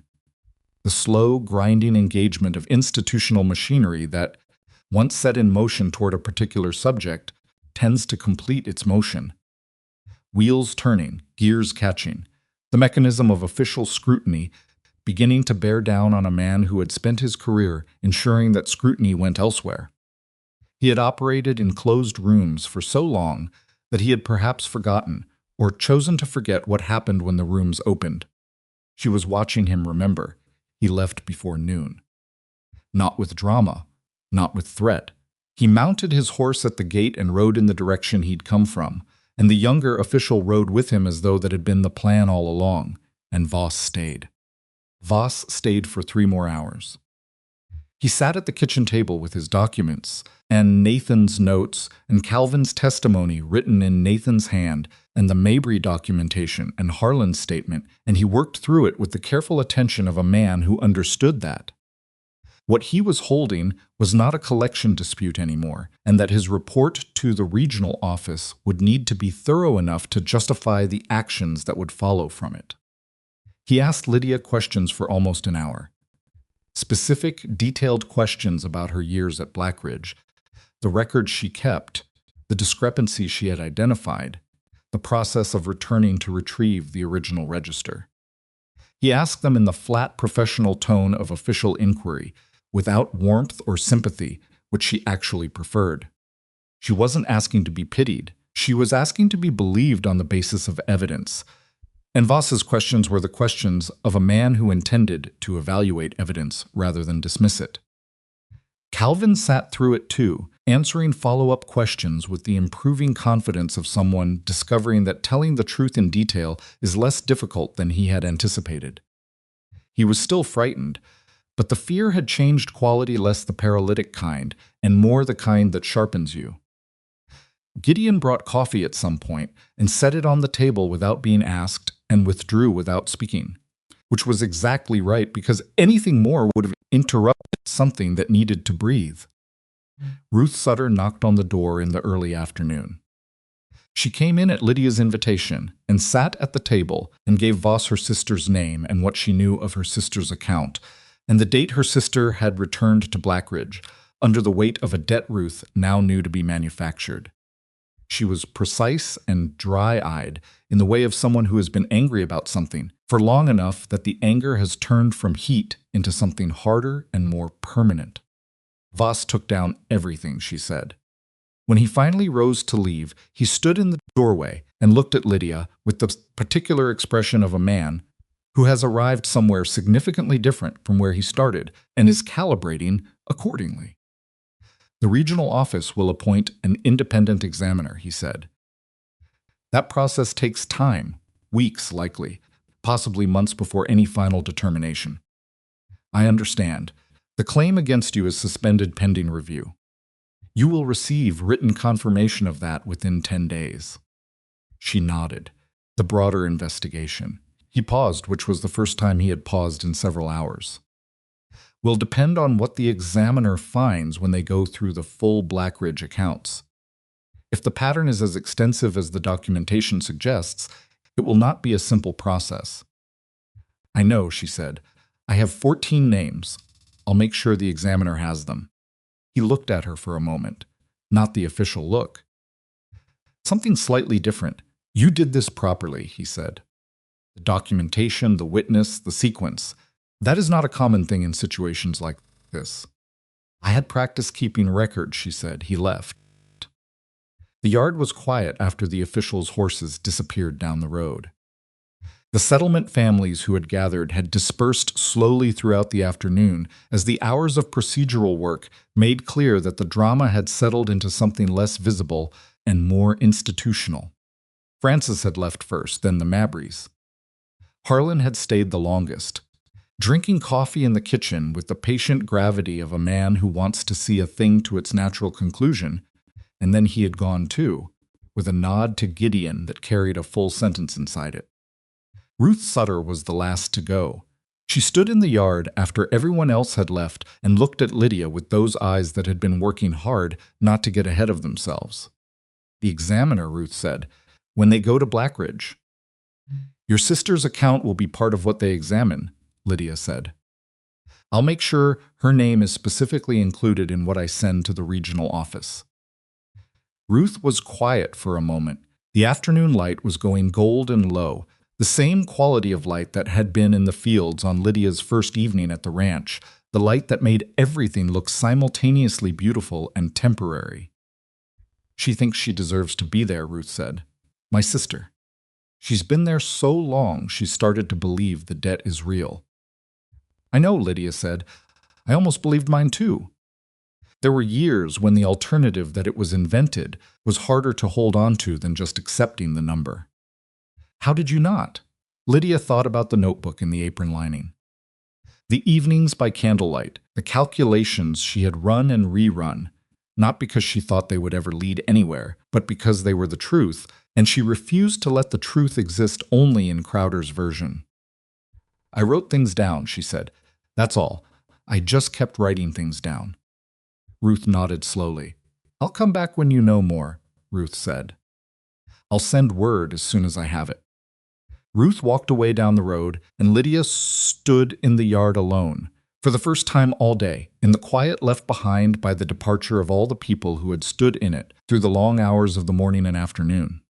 She looked at the gate, at the road, at the dust that Crowder's horse had left, already settling, already being absorbed back into the ground it had disturbed. She felt something she didn't have an immediate name for. Not victory, the process was too unfinished for that, too many months ahead before anything was truly resolved. Not relief, which she associated with an ending, and this was not an ending. Something less familiar, something that had the quality of a weight you have been carrying for so long that when part of it shifts, you notice not the relief but first the strangeness of the changed balance. She went inside. Gideon was in the kitchen. He had cleaned up the coffee cups and the chairs pushed out from the crowded afternoon hours and restored the table to something close to its ordinary state. He was standing at the stove with his back to her when she came in. She sat down at the table. He put a plate in front of her food she hadn't eaten since morning, and she understood from the plate's contents that he had been paying attention to what was in the kitchen and had put together the most practical meal the current stores would provide, which was bread and cold roasted meat and 3 boiled eggs. She looked at the plate and then at him. "Eat," he said. She ate. He sat across from her and did the same, and for a while neither of them said anything, which was not unusual. Their silences had always had a grammar. This one was the silence of two people who have just been through something together and are allowing it to settle before they try to put it into words, because words applied too quickly to large things have a tendency to reduce them. "He'll fight it," she said eventually, "the investigation. He has lawyers and relationships and years of building arrangements that benefit the people who might otherwise expose him." "This isn't over. I know," Gideon said. "It could take a long time. And I'll need to be involved. Statements, correspondence with the regional office, possibly testimony if it progresses to a formal hearing." She looked at him. "That's not what you signed on for when you agreed to this arrangement." He looked at her across the table. "No," he said. "I signed on for someone to share the household." She waited.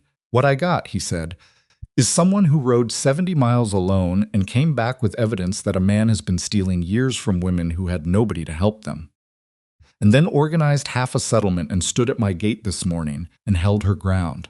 He picked up his coffee cup. "Set it down. I'm not complaining about the discrepancy." Something moved in her throat. She pushed it down. "You never told me," she said, "what you thought when I came back, when I told you what I'd found." He was quiet for a moment in the way that meant he was choosing what to say rather than whether to say it. "I thought," he said carefully, "that I had been living very carefully for 3 years. Not doing anything wrong, not hurting anyone, just reducing everything down to what would not hurt." He paused.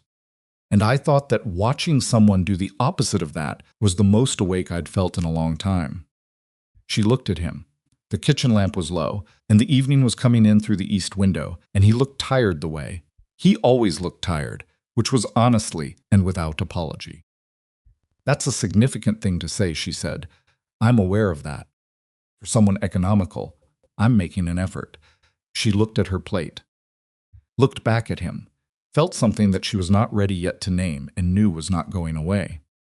"The investigation will take months," she said. "Probably. I'll be difficult to live with while it's happening." "I don't do well with waiting, I've noticed," he said. "You mended 3 things in this house the first week that didn't strictly need mending. They needed mending. The back porch step needed mending. The harness buckle needed mending. The bedroom window latch was working fine. The bedroom window latch was loose. You were keeping busy." She almost smiled.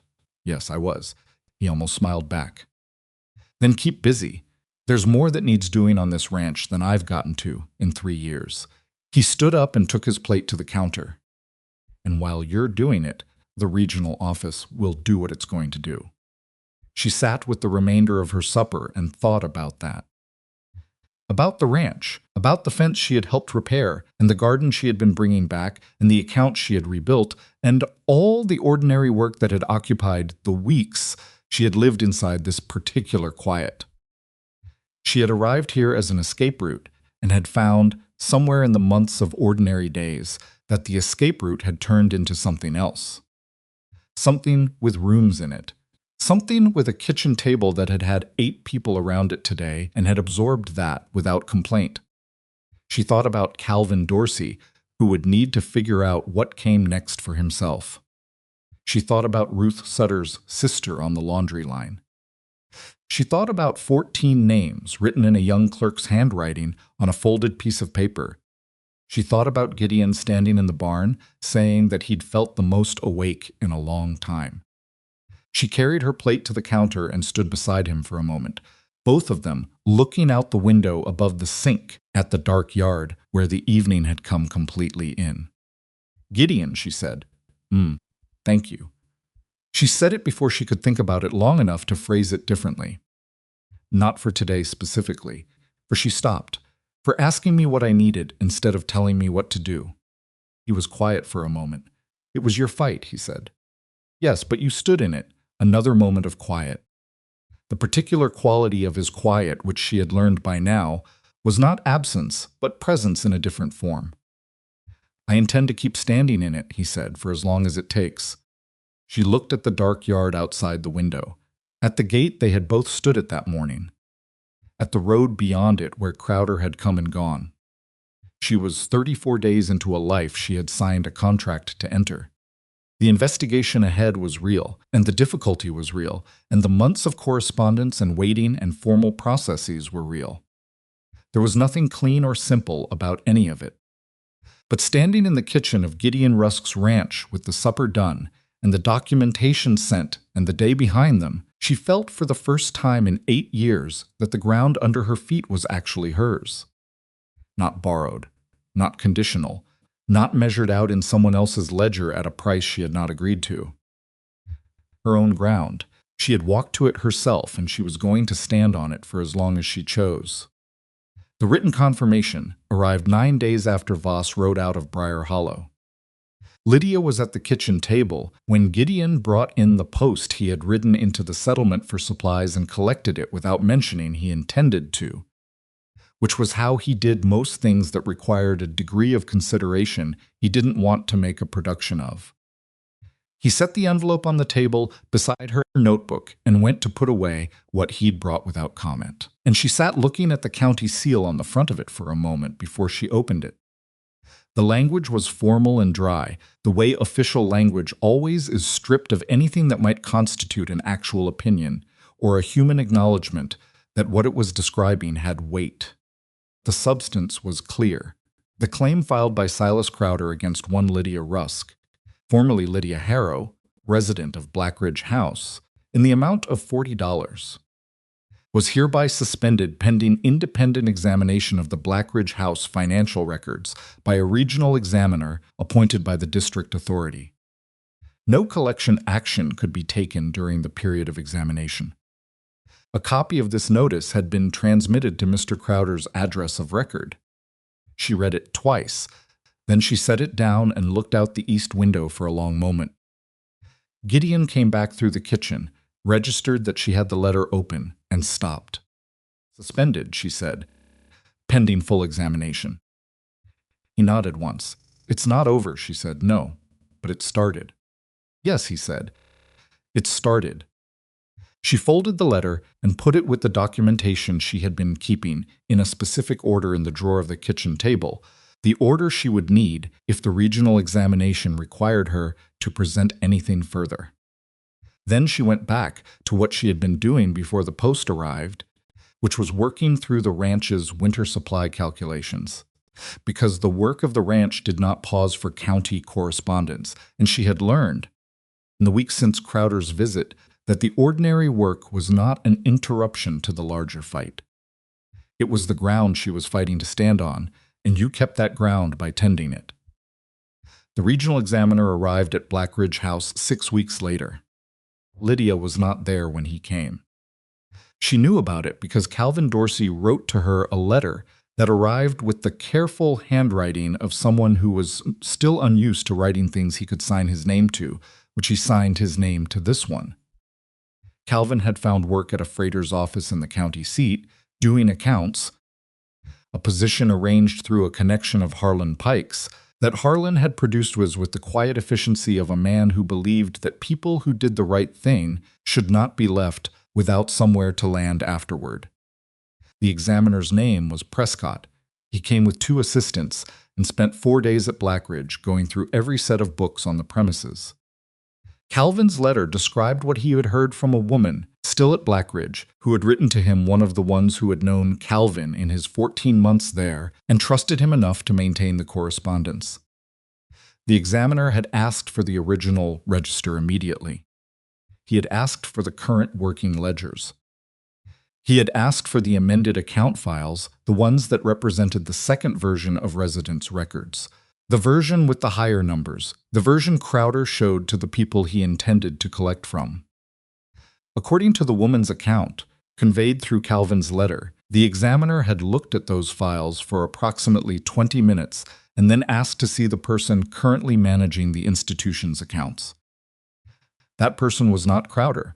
Crowder, the letter noted, had not been at Blackridge since the day Lydia had stood at her gate, and he had ridden back the way he came.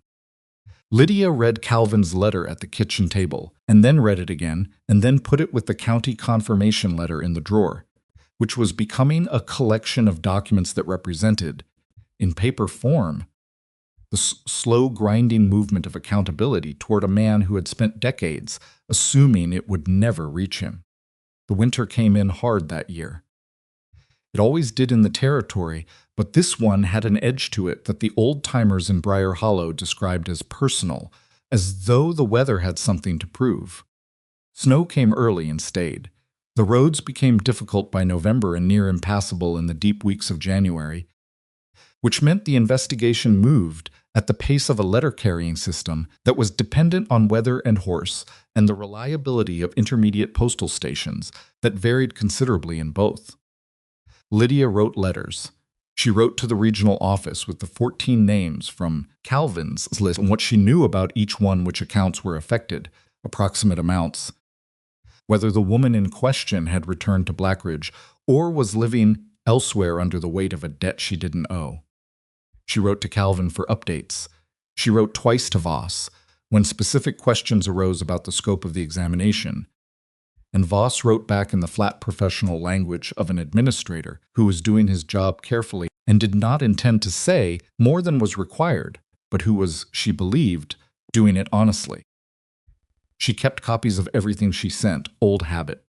The notebook in the apron lining, now replaced by a proper correspondence file she had made from a piece of pressed board and some leather binding she had found in the barn, because 8 years of hiding records in apron linings had taught her the value of organization, and she was done hiding anything.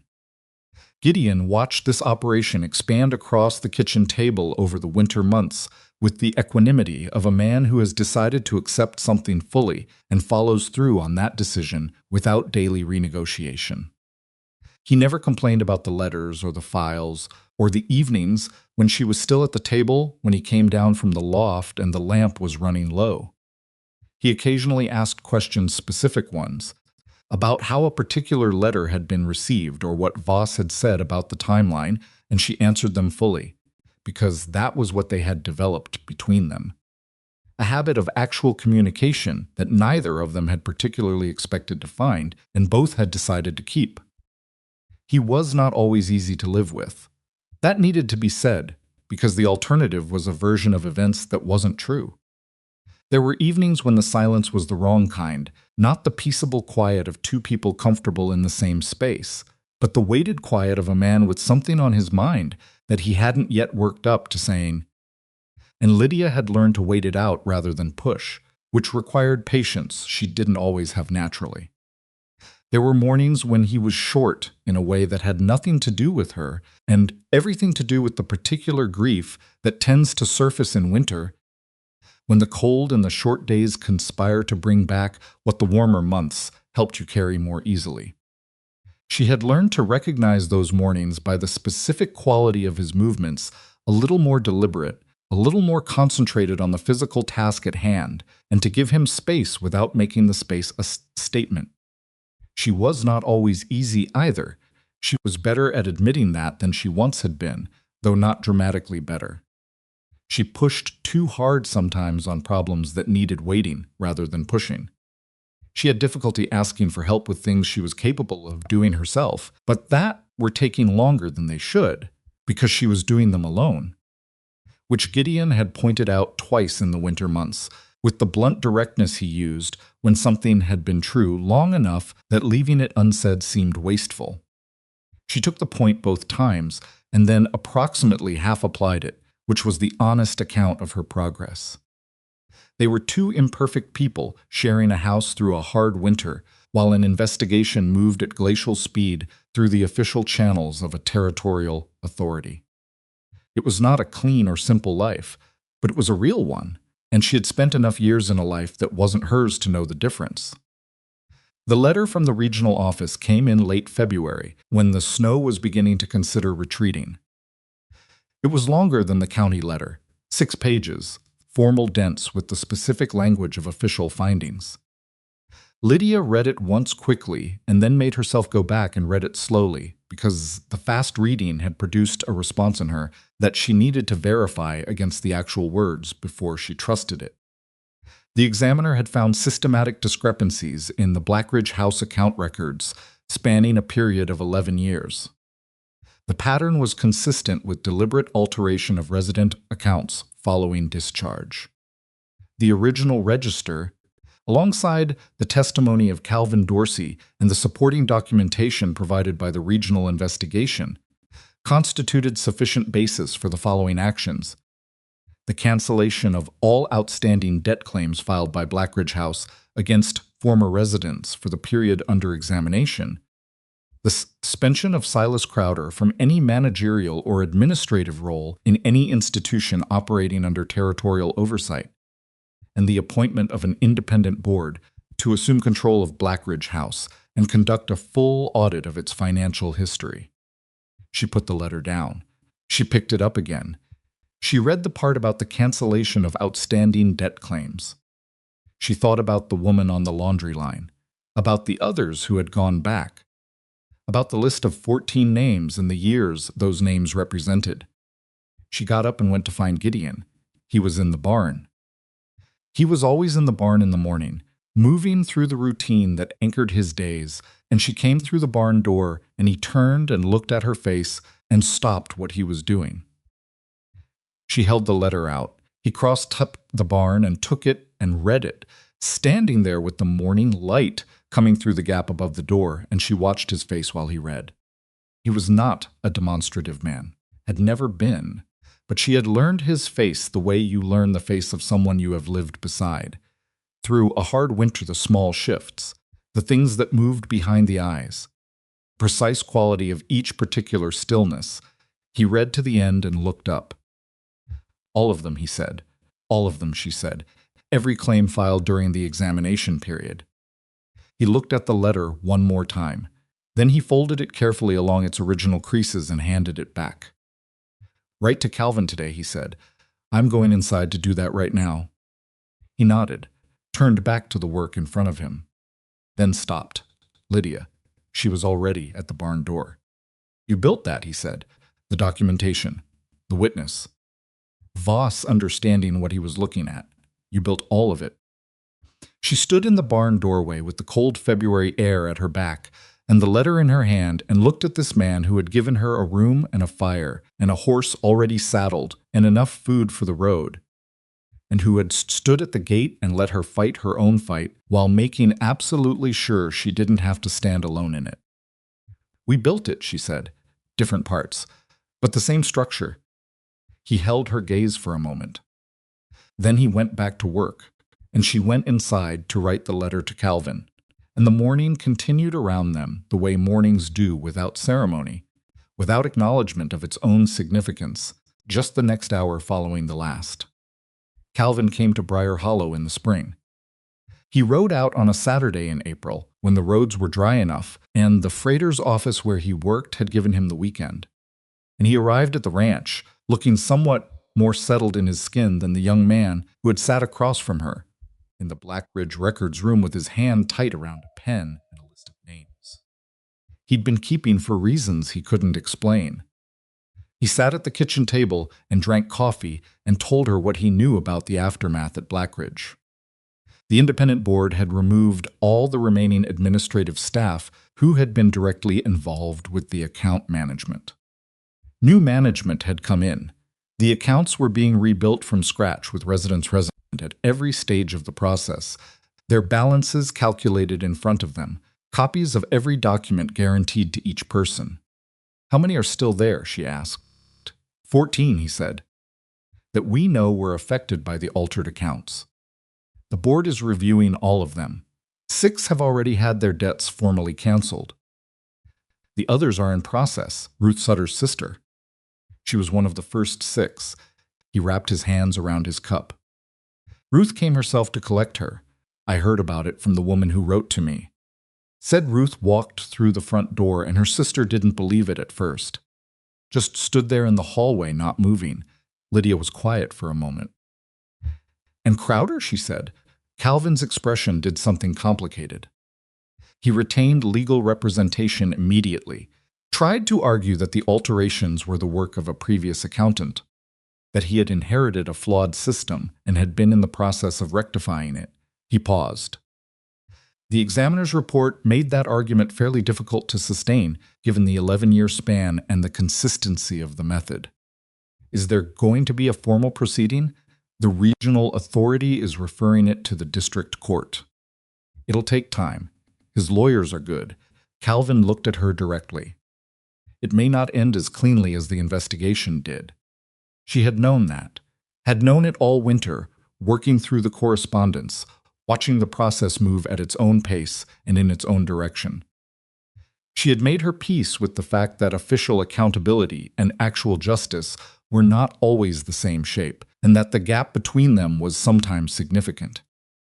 It doesn't need to end cleanly, she said. It needs to end. The women at Blackridge are out from under the debts. The accounts are in honest hands. His authority is gone. Whatever the court decides, he doesn't have the mechanism anymore. That's what mattered. Calvin nodded slowly. You're not angry, he said. That he might avoid. I'm angry, she said. I've been angry about this for 8 years. But anger is only useful when you can point it at something that moves. She looked at her coffee. He's lost the thing he cared about most, the control. The system that made him impossible to touch. That's real even if the court proceedings take 3 years and end inconclusively. Calvin was quiet for a moment. I've been thinking, he said. About what comes next, for me. He said it with the tentativeness of someone raising a subject they're not sure belongs in the conversation. And she recognized the feeling from her own experience of learning to say things that mattered in rooms where she wasn't sure she was entitled to say them. The freighter's position, she said. It's fine. He stopped. It's fine. But I've been thinking about whether fine is the right criterion. She looked at him. I spent 14 months watching someone falsify records and did nothing except keep a list, he said. I don't particularly want to spend the next portion of my life doing something else that doesn't connect to, he searched for the word, to anything that matters. What would connect to something that matters? He was quiet long enough that she thought he might not answer. Then, there are women who came out of Blackridge and similar institutions who don't know their accounts were falsified. Don't know there was an investigation. Don't know the debt was canceled. They're living somewhere, still believing they owe money, maybe working arrangements they can't leave because of it. He turned his cup on the table. Someone needs to find them, match the names on the examiner's list to actual people. Tell them what happened. She looked at him for a long moment. That's a significant undertaking, she said. Yes, he said. You'd need resources. Cooperation from the regional office. Access to records that aren't public. I know Voss, she said slowly. He could be a connection to the regional office if he chose to be. He's an honest man. I believe that now. Would you write to him? Calvin said. On my behalf? She thought about that, about the correspondence file.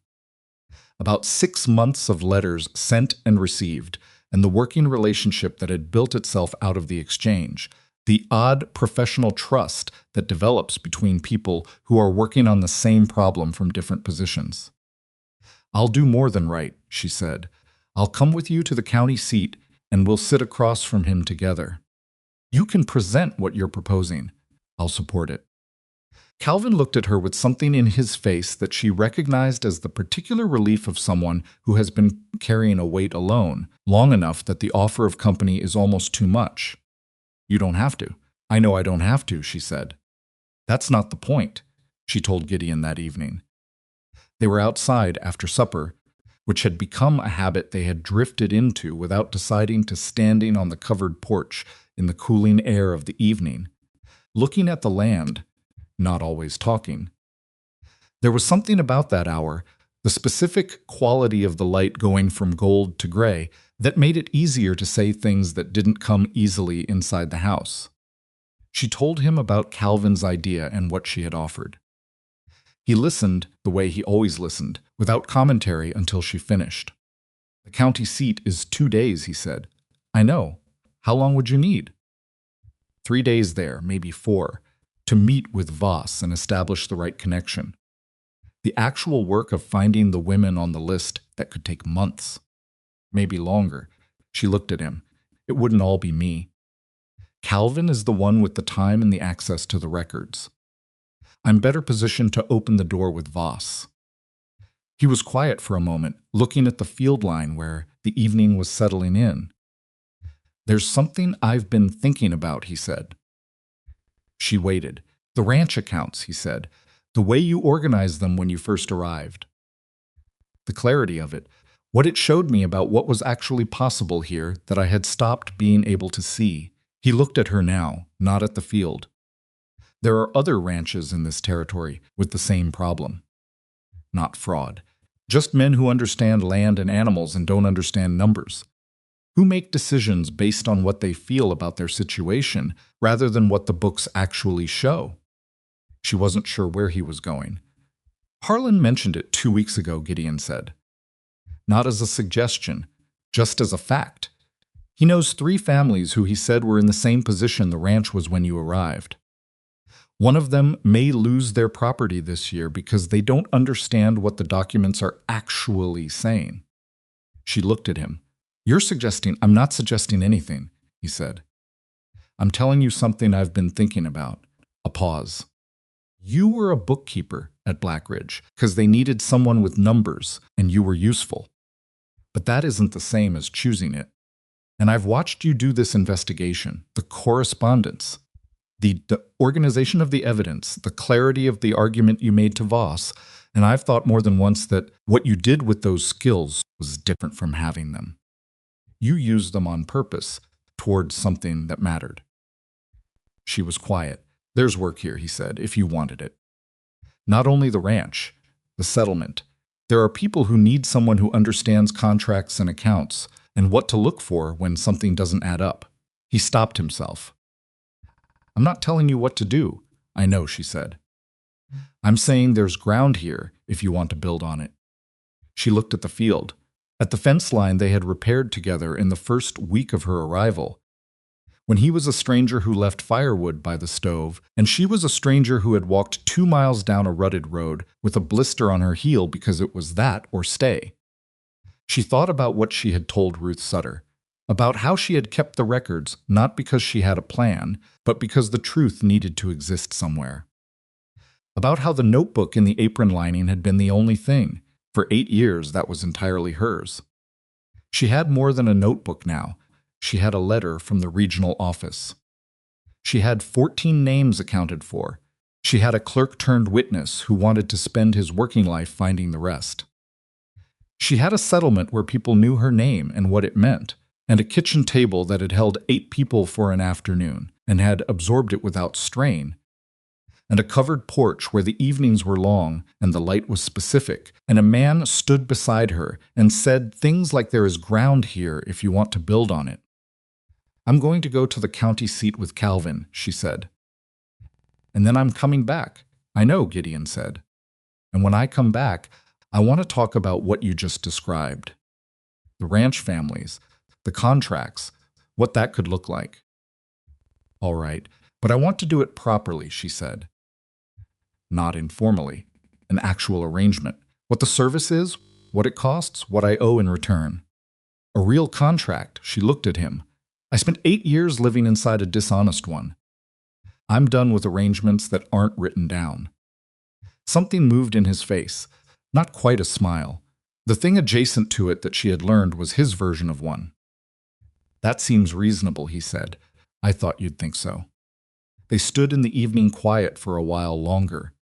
One of the horses made its presence known from the barn. The grass moved in a wind that was still cool at this hour, even though the days were warming. Spring in the territory was always tentative, always provisional, always requiring you to hold off on certainty for a few more weeks. She could live with that. She had learned to live with the provisional. What mattered was not the certainty but the direction, and she knew which direction she was pointed. She went to the county seat with Calvin in early May. The meeting with Voss lasted 2 hours. He was the same as she remembered, flat, professional, genuinely attentive in the way of someone who has decided a thing is worth his attention and is not pretending. He listened to Calvin's proposal. He asked specific questions. He made Nathan take notes, which she took as a good sign. At the end, he said that the regional office had a mandate to locate all individuals identified in the examiner's report and to notify them of the cancellation of fraudulent debts. He said they had the mandate but not the personnel, and that if Calvin was proposing to do the location work under formal appointment, with oversight, using the examiner's list as the primary document, that was a conversation worth having with the regional director. He arranged the introduction. The regional director was a woman named Albertine Marsh, which surprised Lydia in a way she acknowledged was her own limitation, and then proceeded to not surprise her at all because Marsh had the particular efficiency of someone who had spent their career proving they belonged in rooms that hadn't expected them and had long since stopped, needing to make that point and was simply doing the work. She gave Calvin the appointment, formally, with a salary that was not generous but was real. His role was to coordinate the notification of former Blackridge residents affected by the fraudulent account system and to assist them in accessing the records that proved their debts had been canceled. He shook Marsh's hand with the expression of someone who has arrived somewhere they had not known they were going until they were standing in it. On the road back to Briar Hollow, he was quiet for most of the first hour, which she understood and didn't interrupt. Then he said, I kept that list because the truth needed to exist somewhere, even if I couldn't do anything with it. Yes, she said. You said that to me, about your notebook. I did. I thought you were just making me feel better about the fact that I'd done nothing useful. She glanced at him. Were you a little? He said. But you were also right. He looked at the road ahead. The list did lead somewhere. Lists tend to, she said, if you keep them long enough and find the right door. She arrived back at the ranch on a Thursday evening, 2 days earlier than she'd told Gideon she would be. The meeting with Marsh had concluded faster than expected, and she had pushed the riding hours instead of stopping for a second night at the coaching station, partly because the road was good and the weather was clear, and partly because she had discovered at some point in the previous 6 months that coming back to Briar Hollow felt different from returning to any other place she had ever been. Gideon was not in the barn. He was not in the house.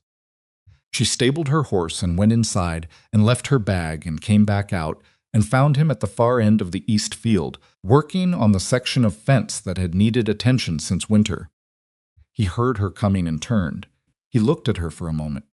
Early, he said. It went well, she said. Calvin has the appointment. We can talk about what comes next. He nodded. Looked at the fence section he'd been working on. She came up beside him and looked at it too. It was better than the section they had repaired together in her first week he had learned from the earlier work, which she could see in the post spacing and the way the wire was run. You fixed the technique, she said. You pointed out in October that I was setting the posts too far apart.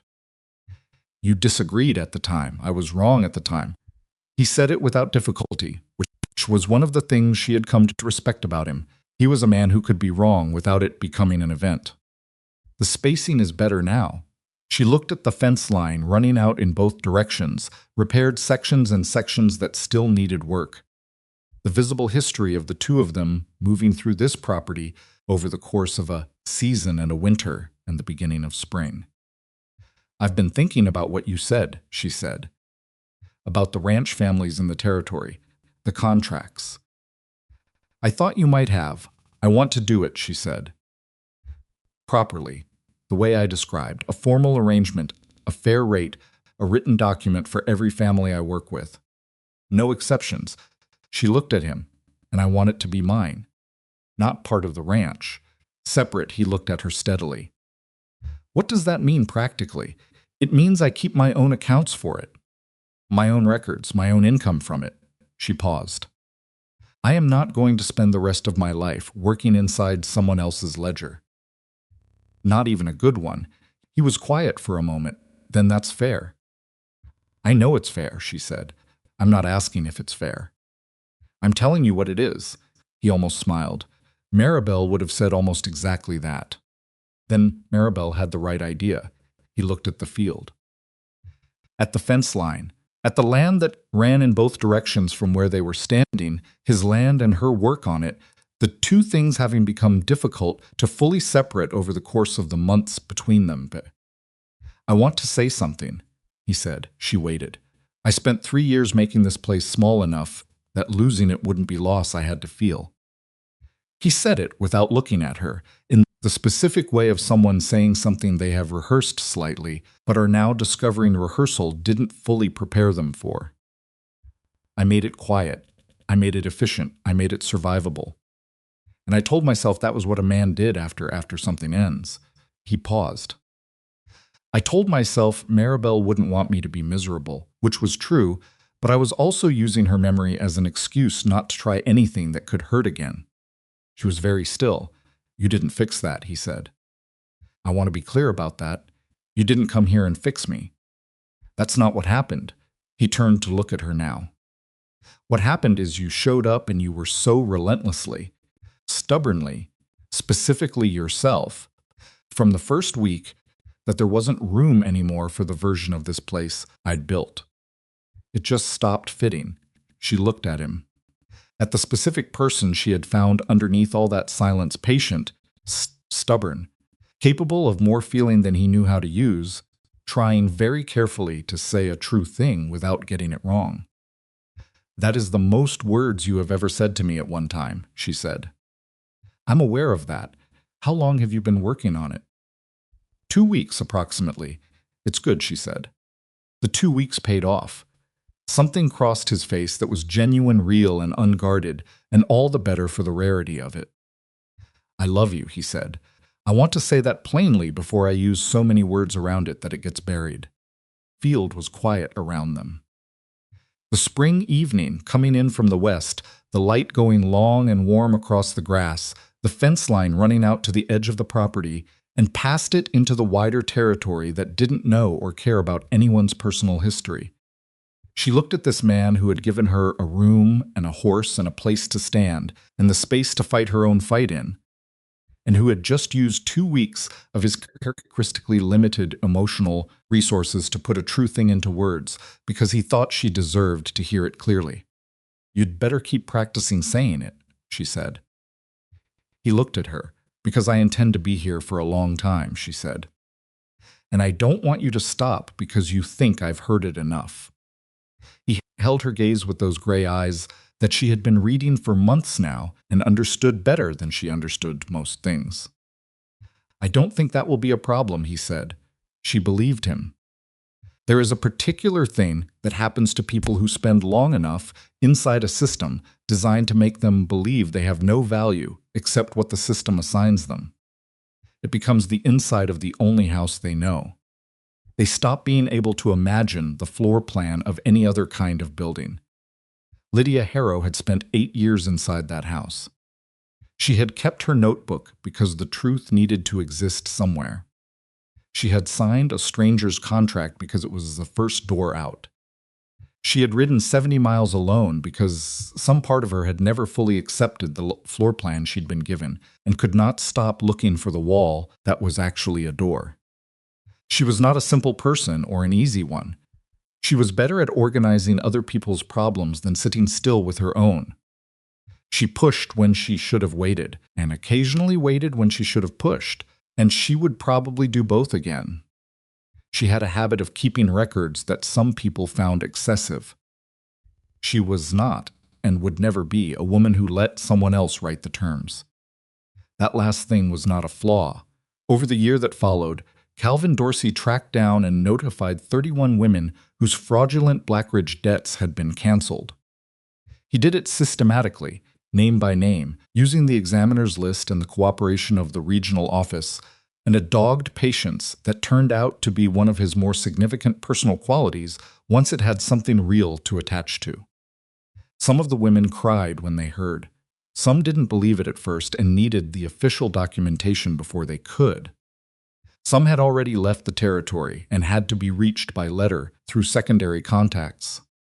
One had been working a laundry arrangement for 4 years under a debt that had never existed, and when Calvin found her and told her, she was quiet for a long time and then said, "I thought the number was too high.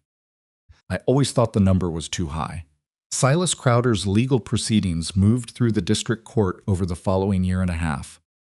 His lawyers were good, and the process was slow, and in the end the finding was narrower than what the examination had established: charges of falsification sustained on 11 specific counts rather than the full scope of the practice. A financial penalty that his lawyers negotiated down from its original figure, and a permanent bar from any administrative or management role in any institution operating under dictatorial oversight. He did not go to prison. That was the gap between official accountability and actual justice, exactly as she had known there would be. She received the letter about the final finding on a Tuesday and read it and put it in her file and made a note of it and went back to the accounts she was reviewing for a ranch family in the northern part of the settlement who were trying to understand a grazing contract before they signed it.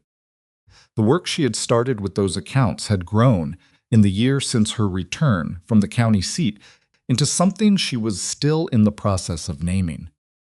7 families in the settlement and 3 in the outlying territory.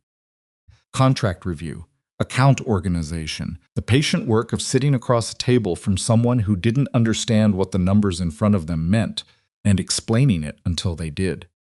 Charged a fair rate. She kept her own books. She had an agreement with each family that was written down, signed by both parties, with a copy held by each, no exceptions. She had said that from the beginning, and she meant it every time. Briar Hollow had stopped thinking of her as the woman from the institution by the time winter came around again. She knew this not because anyone said it directly, but because of the specific way the settlement had begun to treat her, which was the way you treat someone who is part of a place, rather than passing through it. Frances Pratt stopped providing contextual background when she introduced Lydia to visitors, the way you stop explaining someone once they've been known long enough that explanation is redundant. Harlan Pike consulted her on 2 occasions about contract situations in the settlement that had nothing to do with Blackridge, which was its own kind of statement. A woman in the eastern part of the territory sent a letter through a connection asking if Lydia could look at a work arrangement her daughter had been offered, because she had heard that Lydia Rusk was someone who knew what to look for. She looked. She found 3 clauses that would have required amendment before anyone should have signed it. She wrote back with specific language for the revision and did not charge for it because the woman's connection was tenuous, and the daughter's situation was exactly the kind of situation she had once been in herself. The ranch continued. Gideon worked the land the way he always had, with the steady patience of someone who understood that most things worth doing required the same work repeated over a long period of time.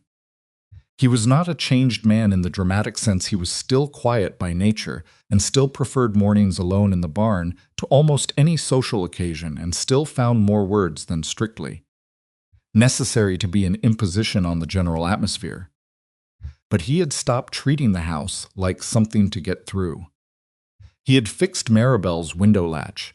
He had invited Harlan and his wife to supper twice in the spring, which was more social accommodation than the previous 3 years combined. He had laughed, not rarely, not as an event, but as a thing that happened naturally when the conditions for it were present, which they increasingly were.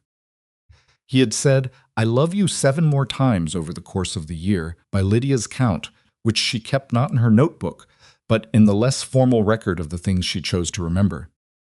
Each time was slightly different from the last, sometimes in the morning, sometimes at the end of a long day, once in the barn in front of the horses which were indifferent to the occasion, once in the middle of an argument about fence placement that he conceded she was right about shortly afterward. The first time he had said it, it sounded like a decision he had made. By the 7th time, it sounded like something that had simply become true the way seasons become true, without announcement, without ceremony, just the fact of it present when you looked. She had visited Maribel's grave with him twice.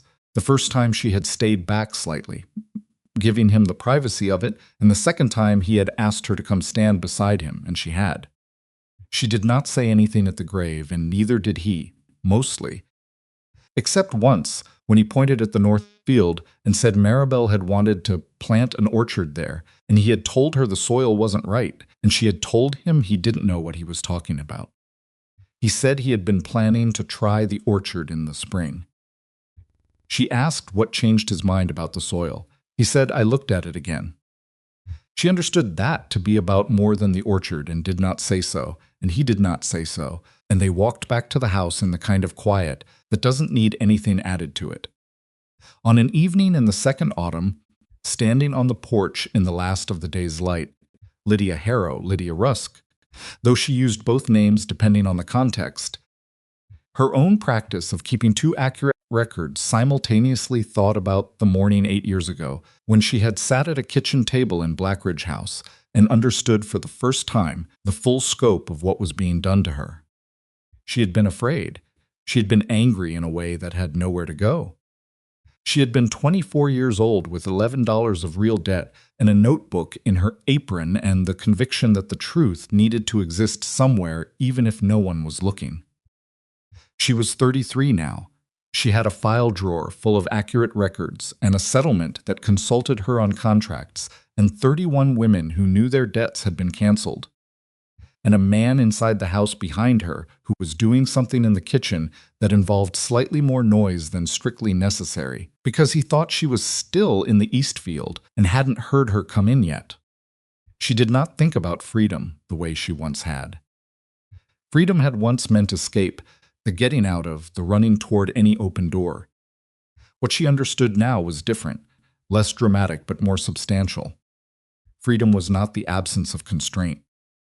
It was the specific knowledge that the terms of your life were yours to write, your account was yours to keep, and the people standing in it with you had chosen to be there and would say so if you asked them. The door opened behind her and Gideon said, "I didn't know you were back." "About 20 minutes," she said.